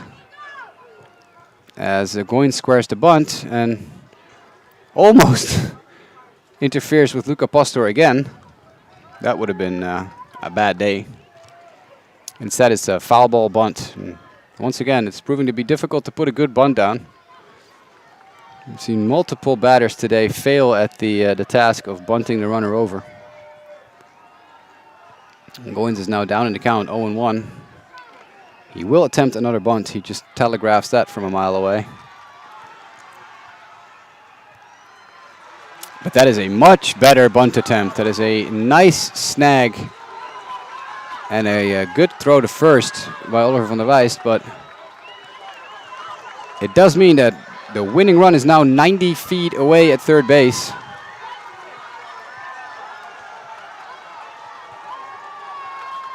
And Delano Salasa will be intentionally walked. Here you see it. Perfect camera work here to give us that angle right there. Delano Salasa is intentionally walked to put the double play in order here in the bottom of the 10th, because the only way Pirates get out of this is with a double play. So it's up to Jandro Tromp, who has one base hit on the tournament. He's hitting .077 on the tournament. But Amsterdam Pirates also electing to walk Tromp.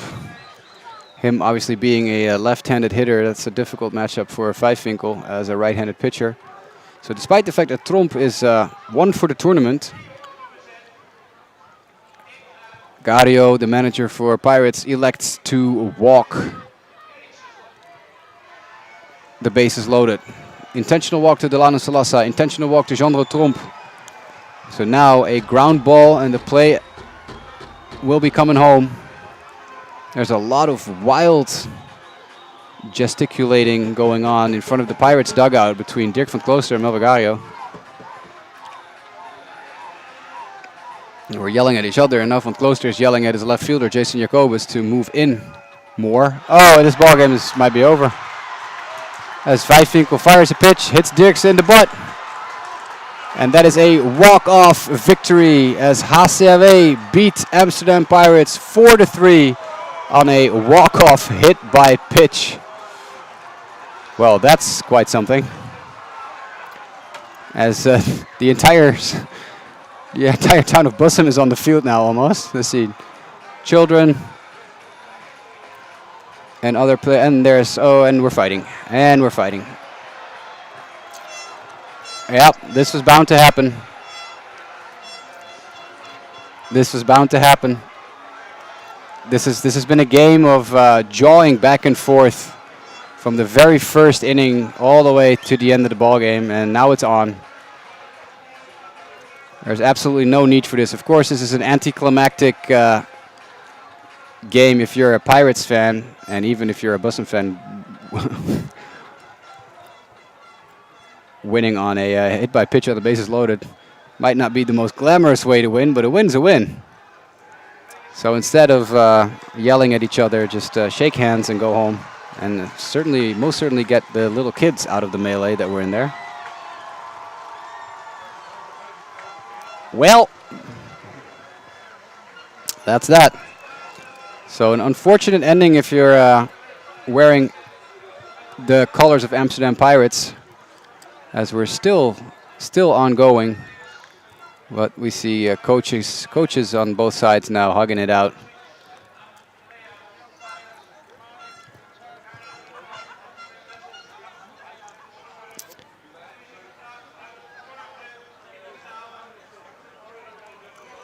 Everyone's still on the field. I'm trying to let this run and let the images speak for themselves. As there we go.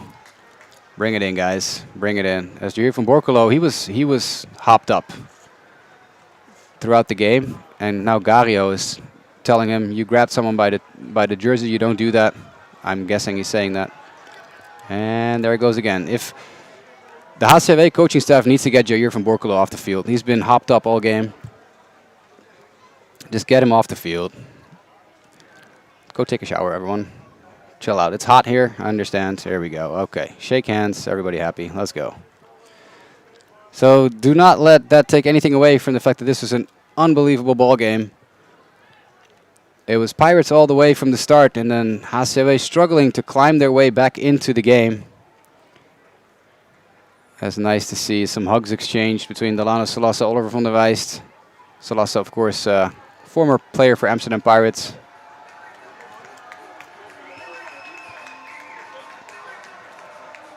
So it was Pirates in the early going, and then HCAW towards the end. Able to claw their way back, tie the game in the 8th, and eventually win on a walk-off hit by pitch as Kevin Dirksen got drilled in the butt. That's a nice moment between Dirk van Klooster and Danny Romley, longtime teammates for Team the Netherlands back in the day.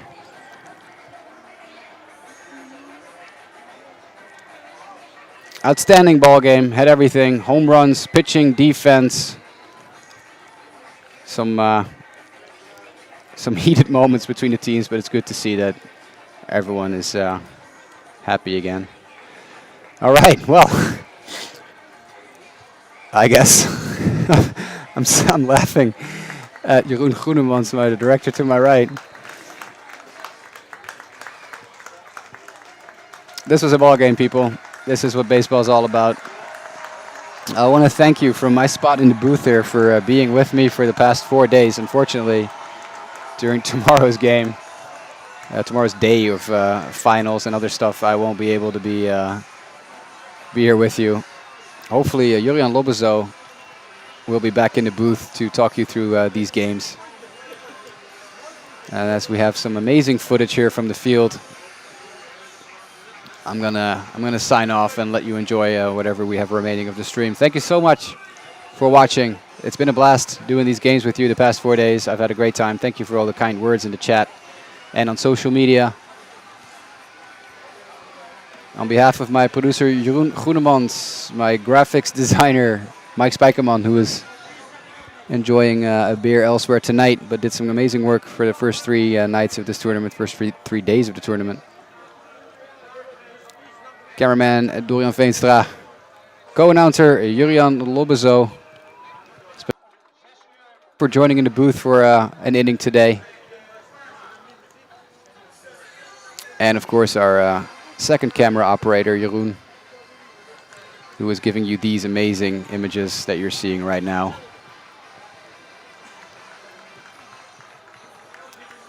On behalf of the entire team here in Bussum, thank you so much for watching these past 4 days. We hope to see you again tomorrow. As we can wave. Can we wave? There we go. There you go. That's us in the left. Thank you, everyone. As Jeroen is taking the camera home. Thanks, everyone, for watching. Hope to see you soon. Enjoy the rest of your evening. Bye-bye.